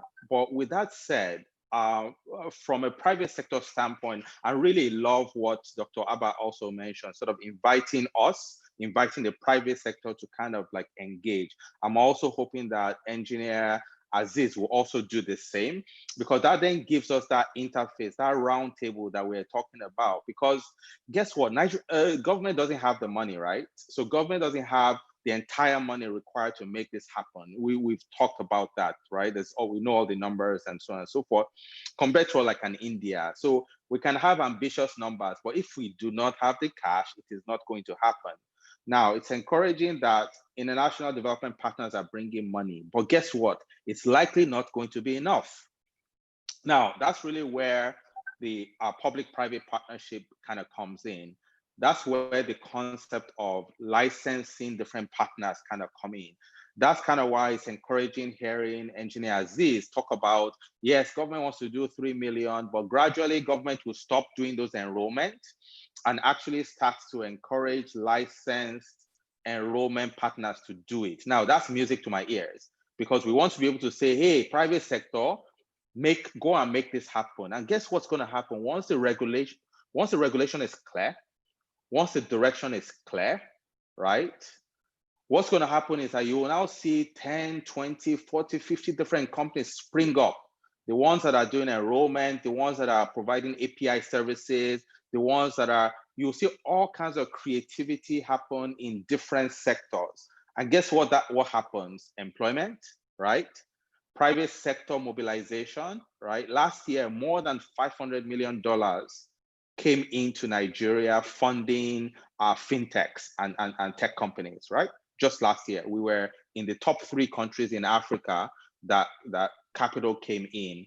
So this capital will come. It will come into private sector. It will come into this digital ID ecosystem if and only if it's clear how private sector engages. Regulation is very clear. The direction is very clear. And this concept of conflict, between, okay, does government want to do it itself, or does it want to use private sector? Once it's clear, I have no doubt it's going to happen, and the private sector will be excited to engage. Thank you so much, because what you've done is kind of like leaped into the aspects of a public-private partnership by the ecosystem approach. Now, in that ecosystem, from what I'm meant to believe, Engineer Aliyu, is there are partnerships that are government-to-government partnerships. Although the question is not for you, I just wanted your assent in that area. There's government-to-government partnerships also that can be leveraged in the area of states, local government areas, and other ecosystem players. SCJ has seen digital transformation in government in your work in US when you worked there. One of the critical things I would like for you to examine for us is, what are the successful models for these sort of partnerships to scale this implementation and ensure that the NIMSI role and other ecosystem roles are clearly defined and spelled out? Okay, hi Chris, that's for me? Yes, that's for you. That's for you. Fantastic. Yeah, no, that's a great question. Yeah, and for, just a bit of background, over 10 years, I worked in the private sector doing business transformation, public sector in the United States. The total career is about 17 years. And the first thing I always tell people is when people get a little bit despondent is in about 2008 when I started, a lot of the same complaints, in public sector that I hear today in Nigeria, you believe it or not, in terms of, people not wanting to adopt new technology, needing to provide incentives for people to change culture. All of these things also occurred there, so we should not be disappointed. One of the interesting things, or the best ways we can engage, government can engage private sector is, and I think, Dr. Abida talked about this, is really a structured PPP approach to acquiring vendor services, right? So there's almost a business transformation. SCJ, just to jump in, we have an existing PPP structure, and there's an infrastructure concession regulatory commission. There is a process and there is a model. Are you talking about that model, leveraging that current PPP structure? Exactly. So because we never reinvent the wheel, right? But it actually ties into digitization. It's about leveraging that structure, digitizing it, being able to define specifically what services the government needs to accomplish in this digital space, and have proper line of sight from how does government want to perform for the public and citizens using digital identities. Where are the areas that private sector needs to perform, where government is not going to be able to perform, and being able to create an environment where there's fairness and the most innovative organizations, and I should say really the most innovative organizations with a tint towards local content can win. So to ask me, I think that we're kind of going in the right direction, but I would say a more structured a way of how who comes in, why they're coming in, understanding of it. So for example, right, we can say, well, we want anybody to come and take part in, for example, the ID verification part of this whole ecosystem. But the truth of the matter is we have to look at which types of companies can also engage, because there are certain companies that will engage that would completely even disrupt the entire concept of having an ID verification in industry in the first place, right? Yeah. So these are some of the conversations that we need to, that we need to have to kind of move forward and do this properly. I agree with you. Look, CJ, what you're pointing towards is we already have existing public-private partnerships that can be leveraged. We need to also look at the existing players within the ecosystem and fashion out the sort of partnerships that can be had. I want to go a bit more into the softer side of soft infrastructure, right? And Kofo is going to help me out here. If we look at the data analysis side, which is a very interesting aspect of the conversation that you mentioned, and I am aware that one of the sticky points, or one of the points that the World Bank is looking at, is to separate the data protection and regulatory function from the actual regulation of the digital identity function. So how do you think we can approach this data infrastructure, or this data analysis infrastructure, such that we have harmonization and targeted objectives? You're on mute. Can you unmute yourself? Sorry about that. Okay. I think Dr. Abba may have mentioned it. I mean, what we're doing now is we're all talking about digital identity, supporting the National Identity Management Commission to come up with an identity management and so on. But I think the same energy and support should be given to the Nigerian population and because database is another thing to structure it in such a way you can use it success. We also need to have a PPP arrangement of it. So using the data for success graphics, how can I provide social service or government services and support certain demographics cannot measure? How can I do that on a sustainable basis? It's very, very key as well. So the strategy that we're building digital identity, same energy that we should also apply to help them come up with better analytics system. Very much for that, Kofo. We still have Andrew David Adejo on the call, correct? Yes, please. I just got knocked out in terms of my video. I mean, from your end, you stopped me. I cannot bring up my video. I needed to. Okay, thank you. Yeah, it is important that because one of the requirements is that you're a part of this panel session, so that we can be more interactive, because we know where the words of a king is, there is power. So go ahead, sir. No, thank you. So that the question doesn't come up again and again. The concept of the ecosystem approach that has been supported now takes complete cognizance of the NPOPC, the National Population Commission.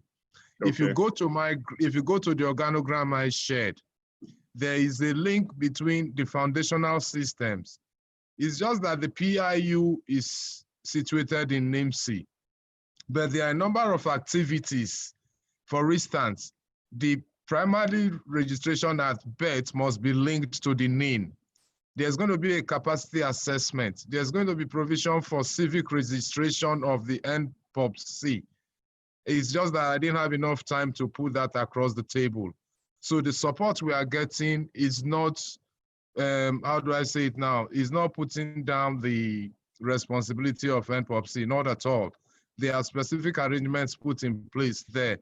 Like I said, if you go to that organogram, you see that clear linkage.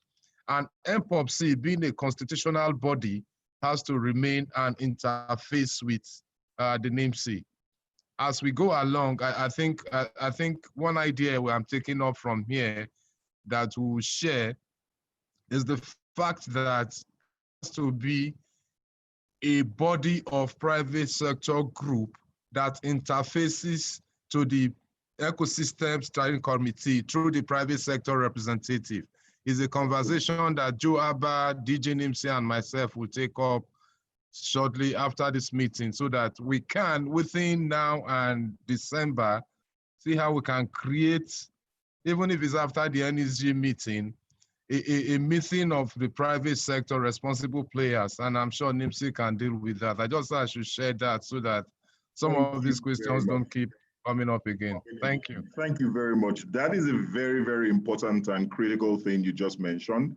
We will be happy to have these conversations with you, Dr. Joaba, and the DG NIMC. The Digital Economy Policy Commission is well resourced and made up of professionals already from public and private sectors, entrepreneurs within government who are game changers and making things happen in collaboration with captains of the industry. So it is on this note, we will take our next presentation. By no means, what we're doing, we just had to restructure and reorganize the plenary so that the Q&A session, because we want to be able to bring in questions from the audience, we will take that after the second paper that is to be presented. And I have with us today the CEO of Smile Identity, One of the things that we engenders a very robust conversation is bringing together of perspectives. The international perspective shared by the country director for World Bank has already set the tone of best practice and benchmarking as is done in India. I would like to hear from, or we would like to hear from a private sector practitioner, someone who has digital interest and experience spanning across Africa, some of the engagement models or the opportunities that are available in this new blossoming digital identity system. He is the CEO of Smile at the Identity, Mark Straub. Thank you, Chris. Hopefully you can hear me well. Yes, we can. Excellent. Well, first of all, thank you so much for having me. And I'm honored to be part of this event. It was fantastic to listen to the esteemed speakers and guests, in particular the director from NIMC, Engineer Ali Aziz, Dr. Joe Abba, and also my fellow counterparts from the private sector. So thanks again for having me. What I wanted to do in the time that I have is talk a little bit about some of the questions that I saw asked in the materials leading up to this event. Questions about how technology could be used, what are appropriate private-public sector partnership models that we could explore, and then of course, what does the future look like perhaps for Nigeria with a digital identity at the center of a digital economy. But maybe I'll just start with the first slide here, and I'll just give a quick background on who we are. So I'm the CEO and co-founder of Smile Identity. This is just a few of our teammates from across Africa. We actually have 17 people in the country, in the company from 7 countries, and a combined century of experience across fintech, lending, payments, computer vision, cybersecurity, and anti-fraud. And our team is distributed. We did that before it was cool during COVID. So we actually have team members from Lagos, from Cape Town, from Kigali, Nairobi, and some of us in Silicon Valley. What we do is we do digital KYC. We enable identity validation to happen across different devices, smartphones, computers. We do that in real time, and we can combine it with face recognition to ensure that the person who's presenting a credential is in fact the owner of that credential. And our products are used in banking and fintech, in ride sharing, and in telecommunications actually across Africa. And this is just a quick snapshot to give you a sense of some of the companies we work with. A number of these companies are probably household names now in Nigeria, but we're also working in 5 markets across Africa. And to give you a sense of kind of our scale and our experience, we do basically 500,000 ID verifications a month across these markets. So I want to spend most of my time talking about these questions because I think these are important ones, of course, for this panel, but they're really fundamental ones for the future of Nigeria. And because we are a technology company and we spend a lot of time looking at technology trends, I thought it was appropriate to start with this question because technology is shaping and changing the way that identity is done, and it gives Nigeria opportunities to maybe do things differently than things have been done in the past. So the next slide, which we'll just get into this for a second, and this is probably where I want to spend a little bit of time, is just talking through some of the technology trends we've seen emerge in the last 5 years. Of course, our company works with a biometric of face recognition. There are other biometrics. And if you think about the system started probably a decade ago, they began with fingerprints and iris scans, and only more recently have they added face recognition as another method for authentication. But the reason why we think face recognition is interesting is that there's been fundamental leaps in the technology in the last 5 years. In June of 2016, there was a paper called Open Face that was published. It leveraged models that were created by Google and Facebook, models called Deep Face and FaceNet, that were fundamentally new ways of doing face recognition. they shifted from using basic computer vision to using machine learning and neural networks. And in doing so, the accuracy of this technology jumped dramatically from ranges that were in the 80%, which were just not usable for any kind of secure use case, to now accuracy levels that are above 99% consistently. And they get even better from there. We're seeing accuracy when you control some part of the hardware jump into the extreme 5 nines type of reliability. And this is what we see, of course, with the new iPhones and Face ID that you see on those kinds of devices. One of the problems that exists with the open source models that perhaps could be used by a broader span of the technology community is that racial bias remains in face recognition. And this has become acutely a problem in the United States because face recognition technologies have been used by police departments and by government. So one of the problems with this technology is solving this racial bias. And it's actually a problem that our company has spent the last 3 years working on, working with a data set that is specifically of the African demographic and a team that's built of African engineers, including Africa data scientists. And in doing this kind of work and focusing on solving this problem, we've seen the ability to increase accuracy from those lower ranges in that 80 or 89% range to accuracy levels that now are essentially debiased in the 99% range. And we have a slide we'll get to a little bit later that talks about that, but I want to keep talking about other areas of technology. The last thing here on face recognition and on computer vision is that the other thing that's happened in the last couple of years is that the creation of new neural network libraries, things like Torch, things like TensorFlow, Caffe. These are names that may be familiar if you're an engineer, probably very strange if you're coming from the business side or the policy side. But these new libraries allow you to take these neural networks or these face recognition technologies and put them down into the device that sits on the edge, whatever that device might be, as long as it's essentially got a processor and maybe it's got a good camera.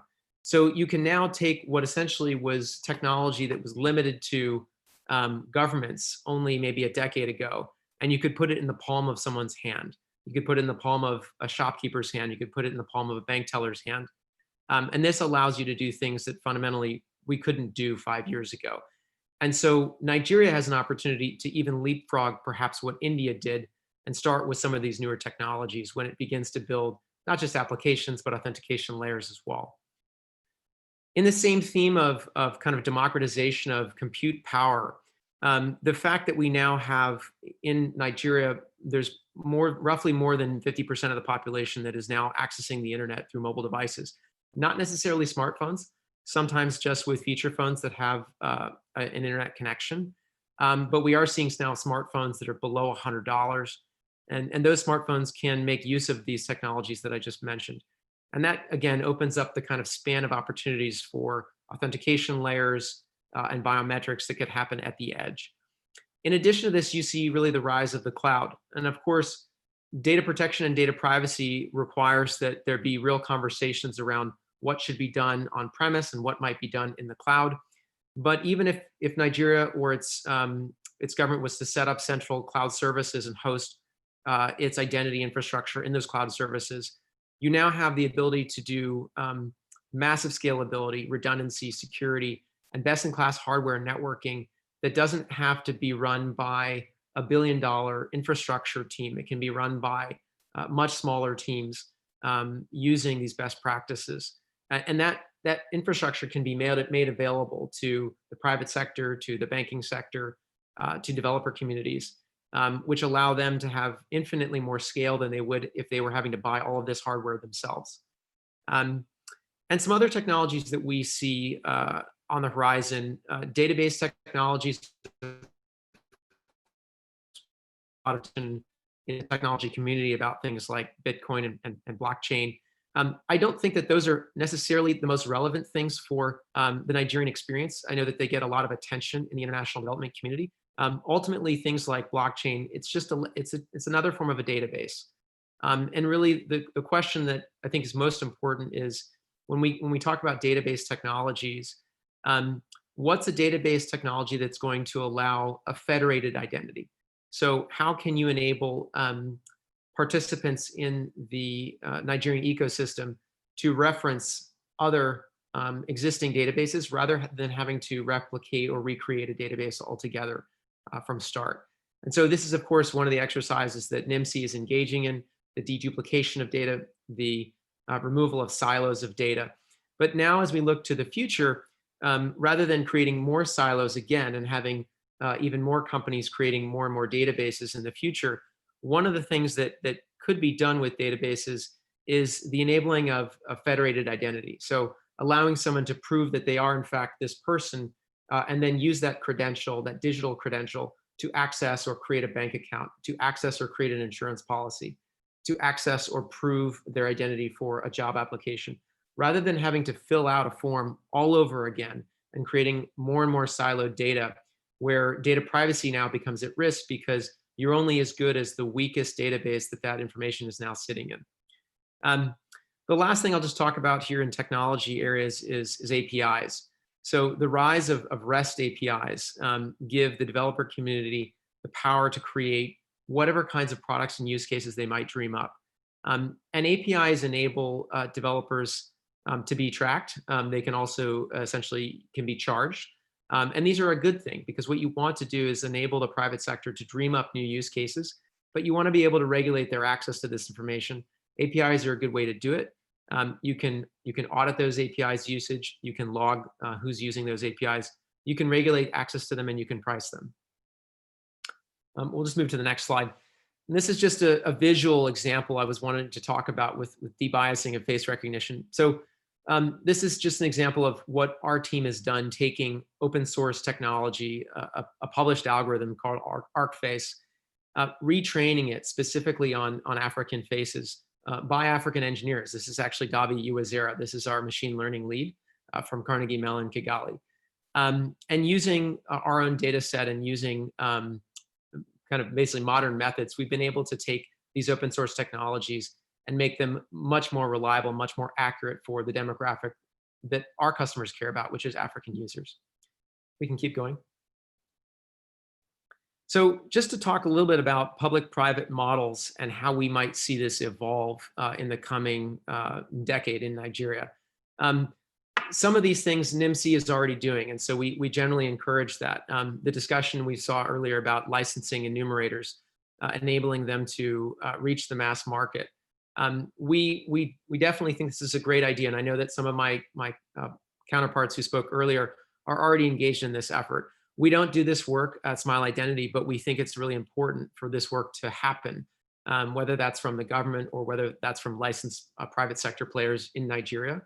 And this really enables Nigeria to reach the full population, really to reach the mass market and to allow every Nigerian to potentially have access to a digital identity.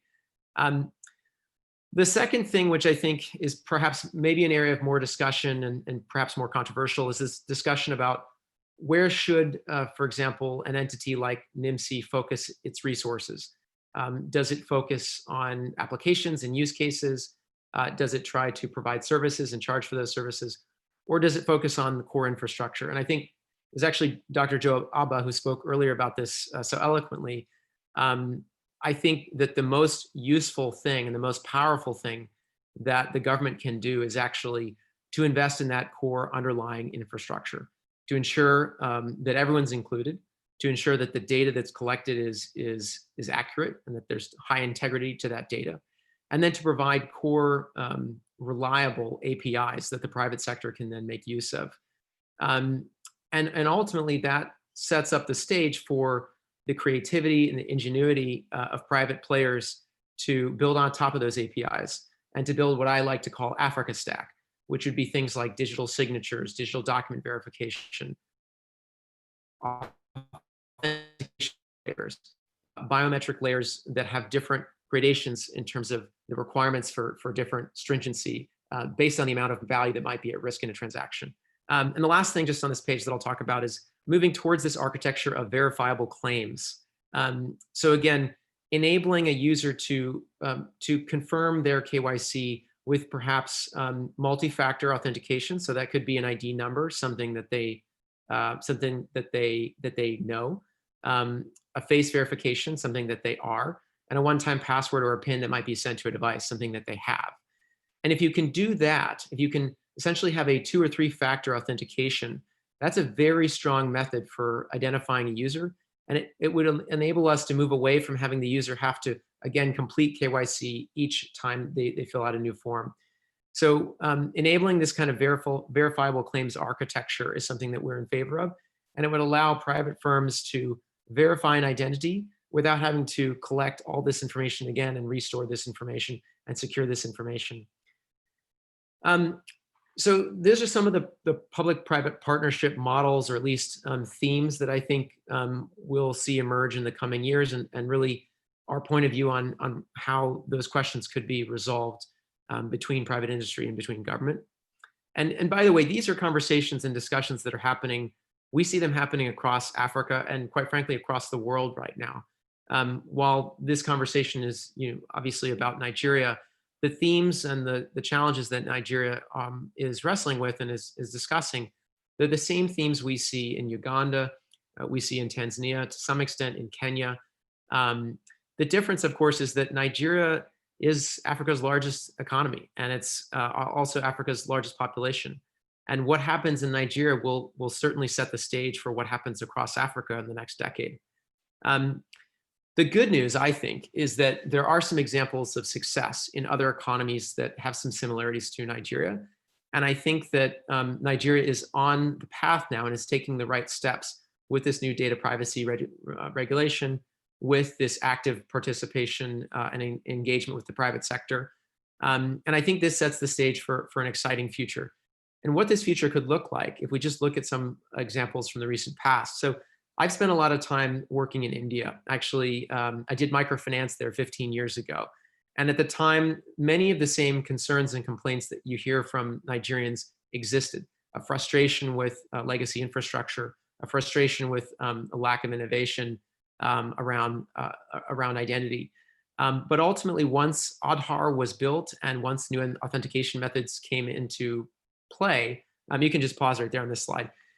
We started to see things like, so if you could just go back up.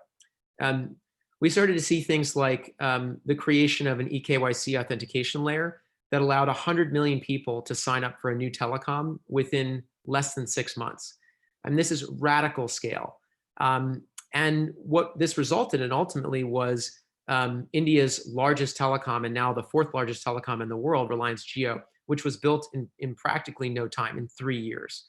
And Facebook, of course, then most recently invested nearly $6 billion into that company, a minority stake for an Indian-owned company. That's tremendous wealth creation and tremendous value creation that ultimately was unlocked by having digital identity, and also very creative private sector using that digital identity.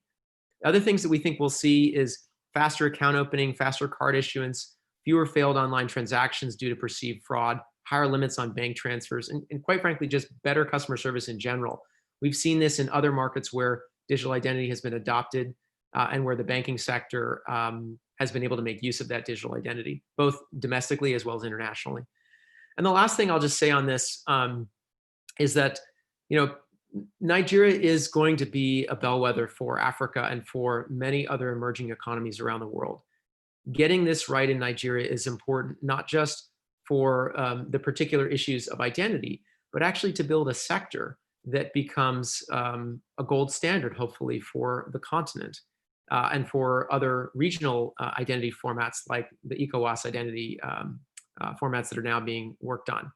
And so we think that by building a robust sector that's built on top of a strong public national identity framework, but that includes private sector players as well, allows for innovation in things like digital document verification, e-signatures, different methods of eKYC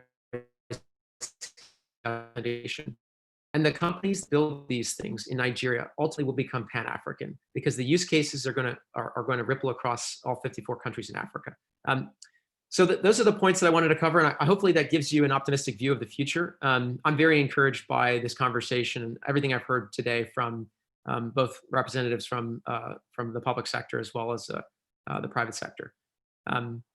Maybe just the last slide, I'll show you what this can look like when things work, it gets very exciting. So this is just some data from the last couple of years of India. 2 billion documents registered in the DigiLocker protocol. That's one of the India Stack protocols, basically this DigiLocker. 9 million users who are registering those documents. Those documents can now be used in federated methods, things like birth certificates, but also things like academic certifications, work histories,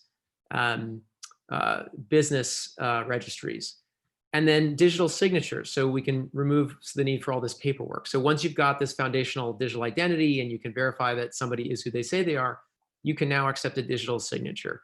And that again reduces the amount of paperwork and the amount of bureaucracy that most businesses have to deal with, unlocking billions of dollars of value.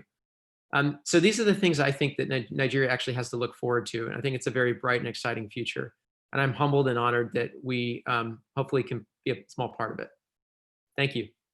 Yes, thank you very much, Mark. That has been a very interesting expose into the possibilities. I particularly like the idea of the technology strengths and being a first mover in developing that Africa stack.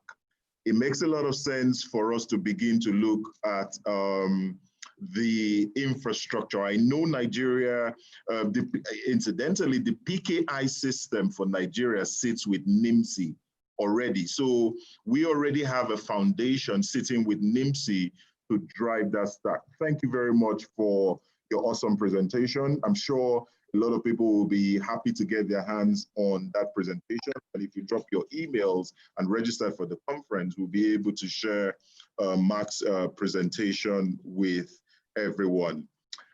This has been Thank you, Chris. Very interesting. Yeah, it has been a very interesting conversation, and we've had different perspectives to the same question. How do we achieve 180 million Nigerian registrations within the next 3 years? We're not putting 5 years now. We're saying we want to do it in 3 years. One of the questions at this point, we'll begin to get in some questions because we have a lot of people who are watching the live stream on YouTube and people who are also part of this conference. We want to begin to take some of the questions in this Q&A session. And this first one, it came from Mering Perita. Okay, Mering Perita wants to know, and I'm sure this question can be directed, I'm sure, sorry, let me just bring this up a bit.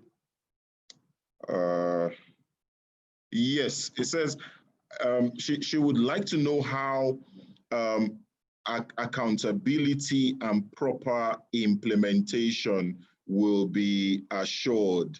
Though these may have been mentioned, she wants it to be communicated clearly. I think what she essentially wants to know is how accountability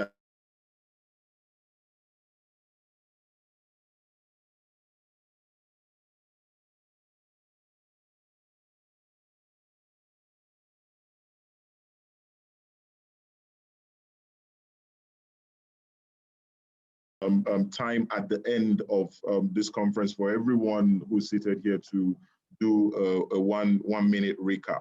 So yeah.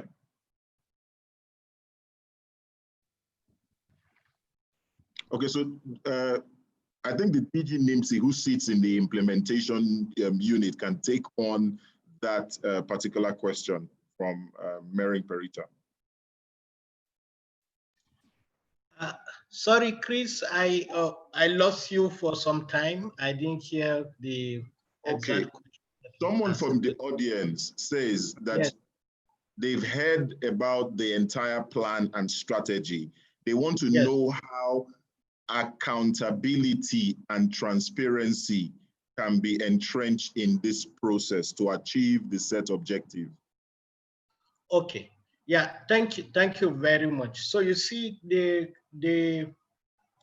when accountability comes in the 21st century, you want as much as possible to remove the hand of people on the system. Therefore, you rely more on the digital system.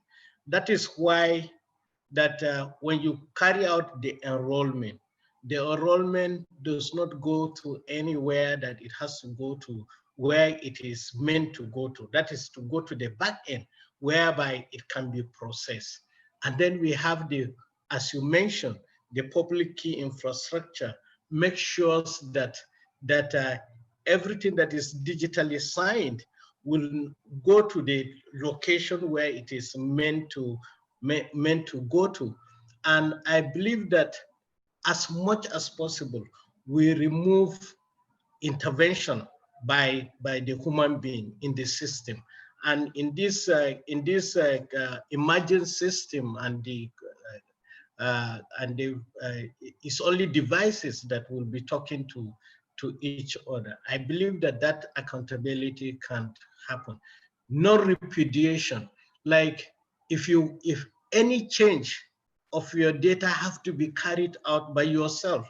Like my brother, Dr. Joe Abba, he renewed his card, and I told him that we need to recapture his information. He said, why? We have already captured him. And I had to now tell him that we need no repudiation. Nobody else. His biometrics have to be recaptured so that he is the only person that have carried out that transaction. So it's building up this system. And if I can comment on the last lecture, that most of the things that have been said, we already have them in Nigeria, you understand, but they are like in silos. So the whole point is that working together, collaboration between the public and the private sector, between states, between the different organs of government, and on moving on that direction, working together. That is what it needs. And also understanding that this thing can start a little and grow. I'm sure that we saw billions in transactions in India, but we have also started seeing it, and it's astronomical. Like I said, last year alone, we had more than 10 million transactions on our system. So there is that understanding, and that we have not even mentioned the ones that happen on the BVN database, or the ones that happen on the telco side. So it's having all these things, this system working together, and then putting the privacy and data protection perspective into what we do is what is going to make people to accept the system and then and be accountable properly. Thank you. Thank you very much. If I hear you correctly, one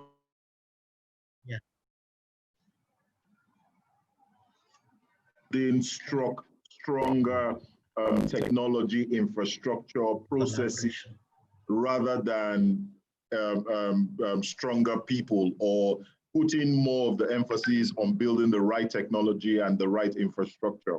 There is a question that I know has been asked, and I won't allow you to answer it now.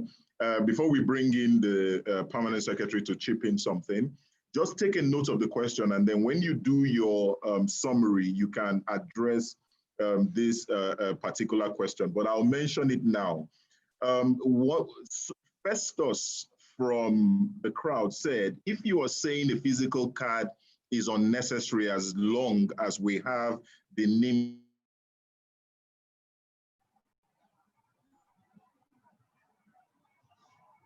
Don't answer that now. In your summary, you would take that. We will go to Andrew Adejo, who has indicated that he has something to say. You have the floor, sir. Thank you very much, Chris. I just wanted to put an icing on the cake of the technological aspect of accountability and transparency that the DG mentioned. Basically, technology are run by people.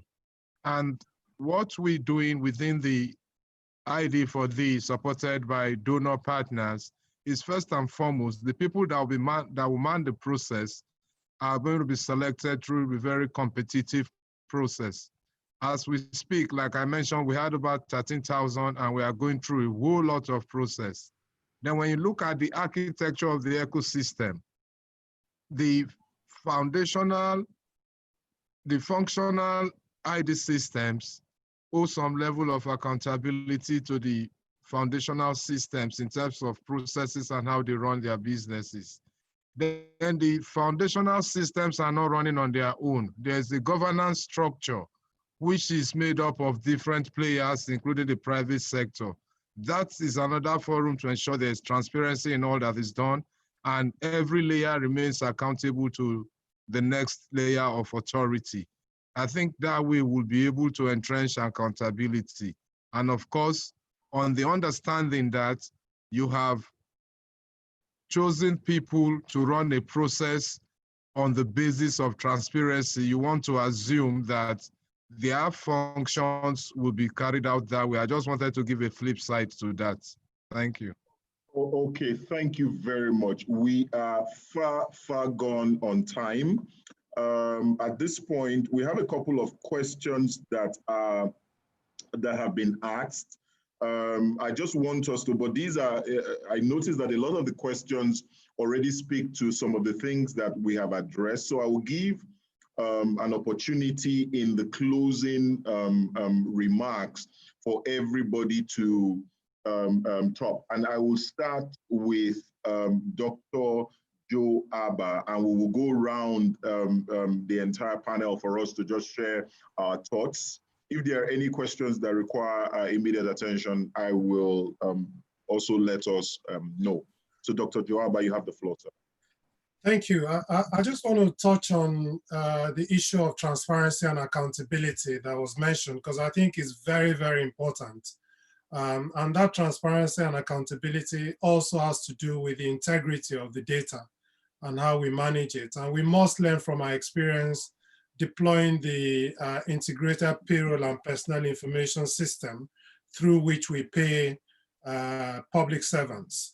That has had some issues where the private sector partners that were contracted to help to do that were actually then the one registering ghost workers.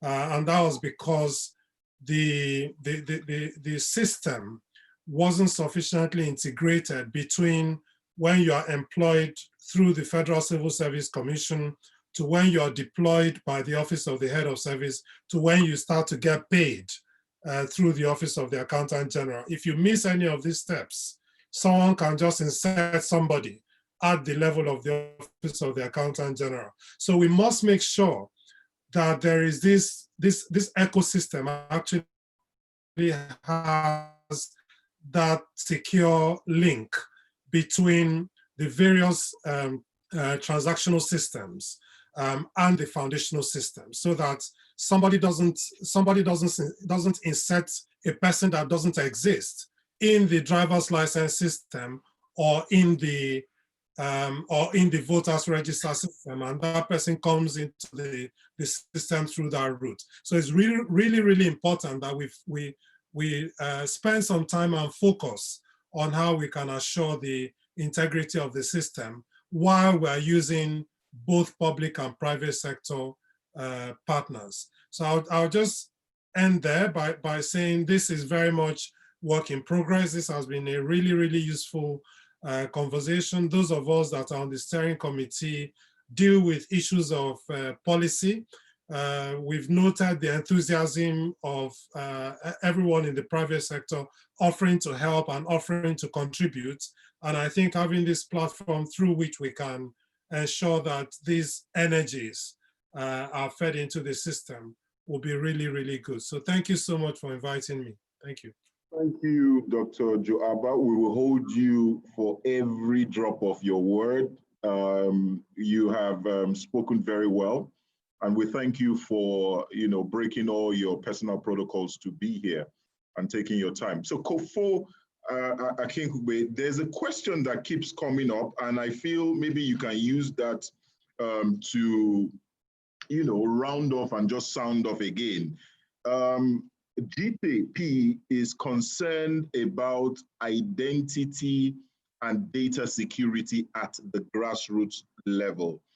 Time forbids, I would have shared an experience he said he had where he did a registration. I think maybe it was a fake. So his concern is on the data security and privacy protection. So you can use that to give us your closing remarks. Thank you very much.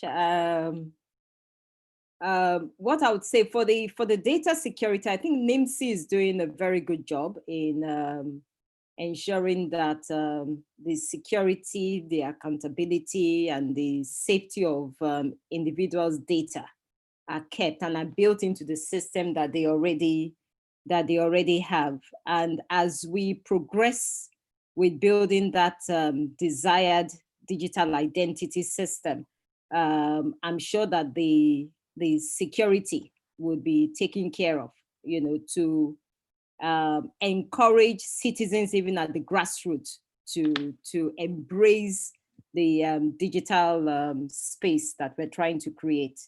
And if you don't mind, I would also like to speak to a question that Festus asked about the expiration dates on the payment card, on the ID card. The national identity card is first an identity card. The expiration date that is there is for the payment function on the card.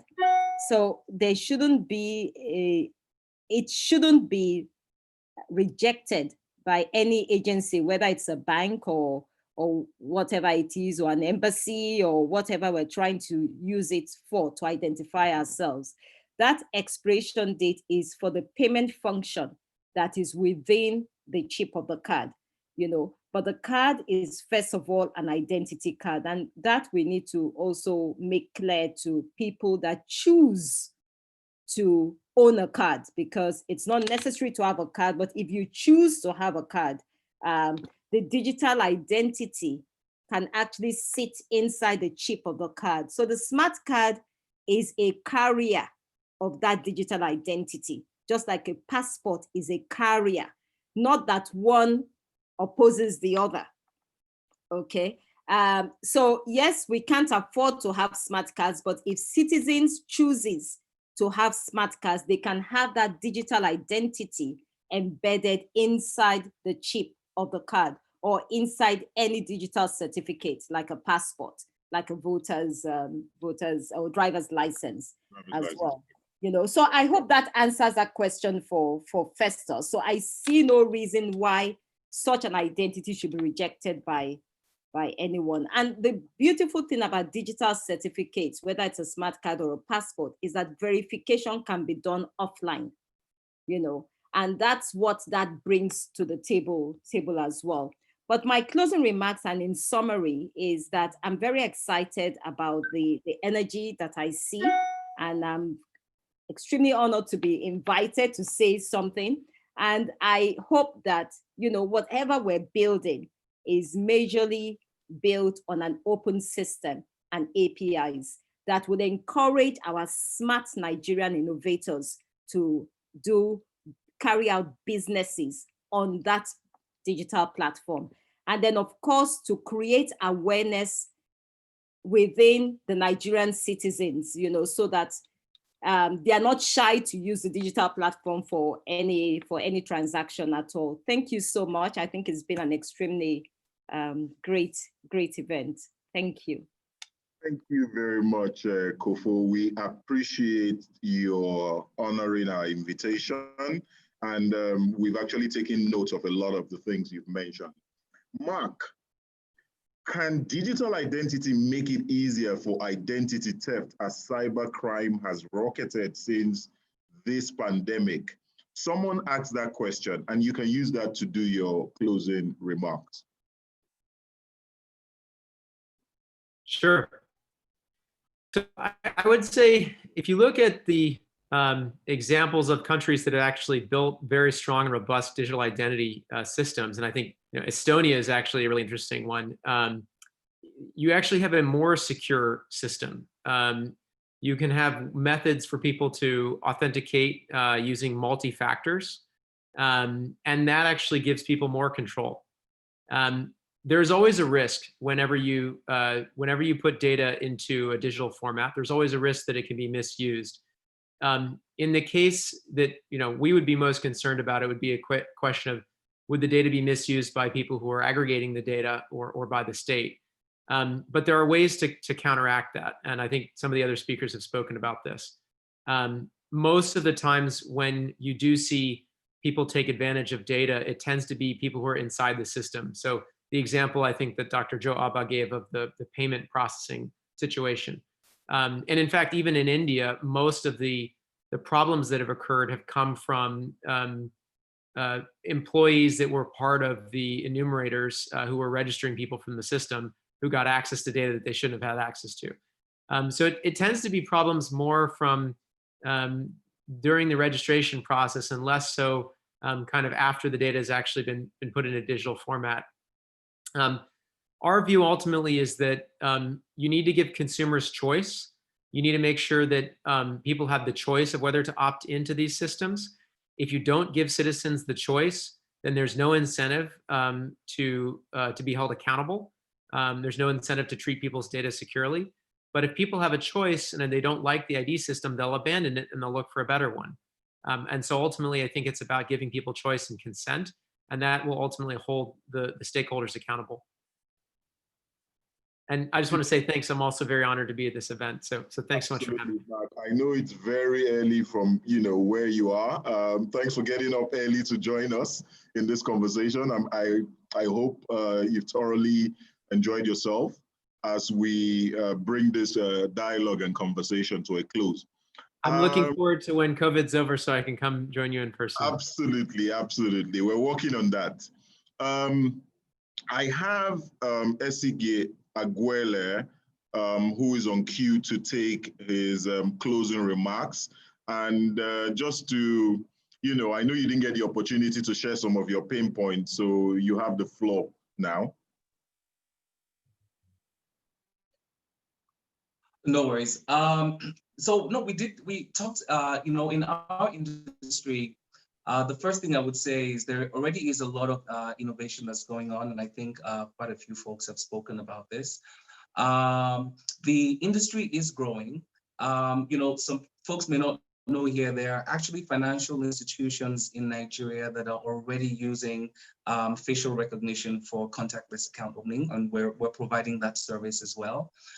So it's about continuing to help the industry grow and to make sure that we're making decisions so that it all goes back to revenues, taxes, and employment, so that we can build another industry that can generate revenues, generate taxes, and employ Nigerian citizens, essentially. So we're very encouraged by what we see. The Harmonization Committee, NIMC, has been very diligent. One of the things about privacy as well, just in my closing remark, that's very interesting is privacy is also very robust, and we actually look at it in three categories. First of all, there is the cybersecurity aspect of privacy, which is governed by ISMS, our ISO standards, and most of us are ISO compliant. And then there is also the use, like how do you curate your data, part of the privacy as a reporting organization, which is actually governed by CBN and anti-money laundering compliance, in terms of, as you're curating the data, are you using a system of processes that is trusted? And this is what allows you to deliver it to industry, right? Because our data is now considered trusted. And then the third aspect of security, which is the NDPR, in terms of, okay, you have your cybersecurity, you're collecting your data in a trusted way. Are you using it in a manner that is compliant with what NDPR says? And that's also governed. I encourage people to look at NDPR. I think today is the last day for comments, so we have a few hours to turn it in. I want to thank the committee. Thank you very much, and it's been an honor to participate in this as well. Thank you. Thank you very much, SDG. Now I have I've purposely left the Engineer Aliyu Aziz towards the end, because I know I wanted to give him the benefit to hear everything that you guys have said in the event that he has to put in a word or two. So, sir, you can answer the question and give your closing remarks. Okay. Thank you very much, Chris. I want to thank you for this opportunity, and also after listening to so much, sometimes you, as the man on the steering wheel, you don't even need to say much. But since the questions, even the question directed to me has been already answered. You see, any secure document, every secure document must have an expiry date. You know, even me and you too, we have expiry dates. The only thing that we do not know that that date. So every document, like the passports, before passports are being put as like 5 years, because in that 5 years, fraudsters will have understood how to break the security of that system. The same thing in now digital form, in the cryptography, the same thing that you have to have certain number of years that you can put in so that the document can expire. And that, but the most important thing is the NIN. And no bank that says it does not accept NIN. Way back, that is 2016 era when they were questioning the NIN. So the physical card, and another aspect of the strategic roadmap that has been silent is that there is also the marketplace for cards in the strategic roadmap, so that because it's for convenience, citizens that are interested in the card too, the general multipurpose card, they can also pay for the service. And that is the direction that we've been moving to, because it was free before. That is where we were unable to make it happen. Then other people ask about self-enrollment. We are not advanced to self-enrollment. Self-enrollment is one form of enrollment. And since we are licensing companies that will carry out this activity, it's those that have license that will evaluate and make sure that they have all the certification, especially needs certification, because we have to follow the standards, and then it will be acceptable to us. But I don't want anything to talk about temporary, because you know, in Nigeria, everything that is temporary becomes permanent. So there's no temporary NIN. You understand? The NIN slip is NIN slip. So nothing temporary, because we have learned from others before. Let us not go direction of anything temporary. It has to be something that will work out and become a permanent. Then also there were questions on the mobile app. To mobile app, as we clarified, it has been on test. We are just testing it. It's not yet, we have not applied the 2-factor or even 3-factor authentication. So therefore it has been on test. And we hope that just as the SDGs mentioned 16.9 for identity, and we have set up the 16.9 to commemorate that day, and we got government approval last year, and by next week again we are going to celebrate it, and we hopefully by that time we can also make this system work. But as much as possible is to accept the data, generate the NIN, give back a token to represent the NIN, and also have APIs that can be consumed by the private sector and also other public sector, so that we can remain in the regulatory aspect and leave all other things for the private sector and whoever that can do anything to come onto that. So thank you very much for inviting us, and we look forward to this industry collaboration. And as I said before, the telcos are already working on this aspect. The financial sector are working. The PFS are on board. There are many states that are already working on the same thing. And I think we have come an age whereby identity is now taken seriously, since it comes to NESG. So thank you very much. Thank you very much, Engineer Aliyu Aziz. We have heard the things, everything you've mentioned. We're also happy to work with the offline team to ensure that this dialogue continues. We appreciate you for your time. And now we go to the person in the representation of the Secretary General of the Federation, Andrew David Adejo, for his closing remarks. Thank you, sir, for your patience. We're happy to still have you here. Thank you, Chris. Just to say that we are talking identity, and somebody has been desperately trying to change my identity on this platform to Boss Mustafa. I am representing him, so I had to be changing my name once in a while. Let me, on behalf of the SGFC, thank you. He would have been very excited to be present here himself, but for other reasons.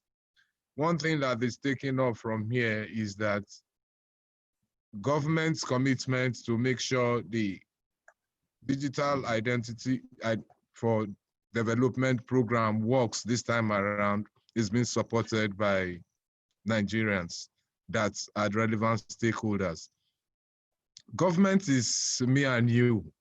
It's just that some of us are fortunate to be on this side. I mean, Dr. Joaba can talk a lot to such things. So, and this government has realized that partnerships are critical, not even with the private sector, between governments. On Monday and Tuesday, we held a ministerial retreat. And what came out was that everybody is so concerned with protecting his stuff, forgetting that the sky is so wide to take as many birds as possible. Even if all the animals decide to be birds, there is still enough space for the sky. So government will continue pursuing this partnership. The only thing I would plead is, I didn't see Shuba making any statements. I'm sure he's left us, but Ida is still with us. If you could let her say a word, because she's one of our partners, and maybe when I got logged, I didn't hear her. She's providing support for the digital identity for development projects. She had to wake up very early all the way in Washington. So I don't know if she's still with us or if Shubham is here to say a word. Thank you very much. I look forward to further engagement on this. Highly appreciated. Thank you very much, David, for even helping us do our own housekeeping. We did request that she be a part of this because Shubra Chaudhry had to leave for another important engagement. We have Ida S. Mbob, who is championing the ID for Development program from the World Bank side. She is with us on this call. She's been patient. Like you said, she woke up very early to join this call. We will now give her the opportunity to say a few words. Thank you very much, Chris, and to the rest of the panelists and as well as the audience that have joined us. I'm actually connected with the rest of my team. Chris Tullis is also on the line. I mean, this conversation has been really interesting for us, and we've been able to sort of get a lot in terms of feedback for our program. We're working very closely with DG NIMSI, and the PSC, which has Dr. Joe Abba and a lot of other distinguished personalities. We're also being supported by the PS David as well, who's spoken very well to the program. And I think just maybe to reiterate just two important things for us, we want this enrollment process to be as inclusive, non-discriminatory as possible. And that, of course, includes, as Shubham had mentioned, making sure that apart from Nigerians with legal documents, but also Nigerians who are not with legal documents are not sort of restricted from enrolling, and including particularly women is a big focus for us. IDP camps, refugees, stateless persons, etc. And the most important part for us, as DG has also alluded to, is really the partnerships aspect, making sure that our ecosystem approach really has different enrollment partners from the private sector, the public sector, the NGOs, etc. We want to make sure that everybody who is qualified to hold the license is really able to come on as part of this process. And just maybe finally to really reinforce that NPOPC is a priority for us under this project. We've budgeted $40 million for them, for their capacity building, for their support, for reform that's needed, both legal, institutional, governance capacity. And we want to make sure that we take all players on sort of along with us. And so we look forward to more of these engagements. We'll definitely be reaching out to the private sector working groups, because we will need to consult with them when we're developing the licensing and onboarding process. We want to make sure that we work with them from day one. So when it's time to implement, we have all hands on board and there's complete ownership. So thank you very much for giving us the chance to speak at this summit. It's really been interesting. We look forward to the actual summit itself, and looking forward to working with you when we get to Nigeria on the ground. We'll be moving to Nigeria. COVID has delayed us a little, but we'll be there full time so we can work hand in hand with the entire team. So hopefully we'll see you very soon in person. Thank you. Thank you, Ida. We appreciate your time, and we're waiting for you to engage further on this project. We thank everyone who has been a part of this. Now is to give the opportunity to the facilitator of this discussion. I know he's also the lead for the Digital Economy Policy Commission and CEO of Venture Guiding Group, in the person of Bumi Akiyemiju. Yes, to give the closing remarks. Over to you, Bumi. Thank you very much, Chris, for great moderation. Thank you to the panelists. I think it's been exceptional. This is only our second event as Digital Economy Policy Commission, because we're brand new this year. So I'm very, very excited just at the outcome. I mean, I couldn't have had it any better. I think the fact that the collaboration framework between private sector and public sector as an ongoing conversation has been cemented from multiple angles today. That was our single, really major objective, and I think we accomplished it. So I would like to thank the SGF and his rep, my very good friend, Mr. Adejo, for gracing this occasion, Engineer Aziz. I think your contribution has been incredible, and I think there's nobody that would have listened to the discussion today that would not feel like something feels different. This feels very different, and everybody wants to give this a chance. So I think the ability for us to, give this a chance, work as an ecosystem, is just an incredible opportunity. I would like to thank the World Bank team for its very, very strong opening presentation and closing remarks as well from Ida as well. I think everything just speaks to the fact that we have the right people around the table, we're having the right conversation, everything is premised on partnerships, even government to government partnership, if you know how difficult that can be. But the fact that that has been cracked right here, I almost feel like a lot of other problems in Nigeria will probably look back at this project and the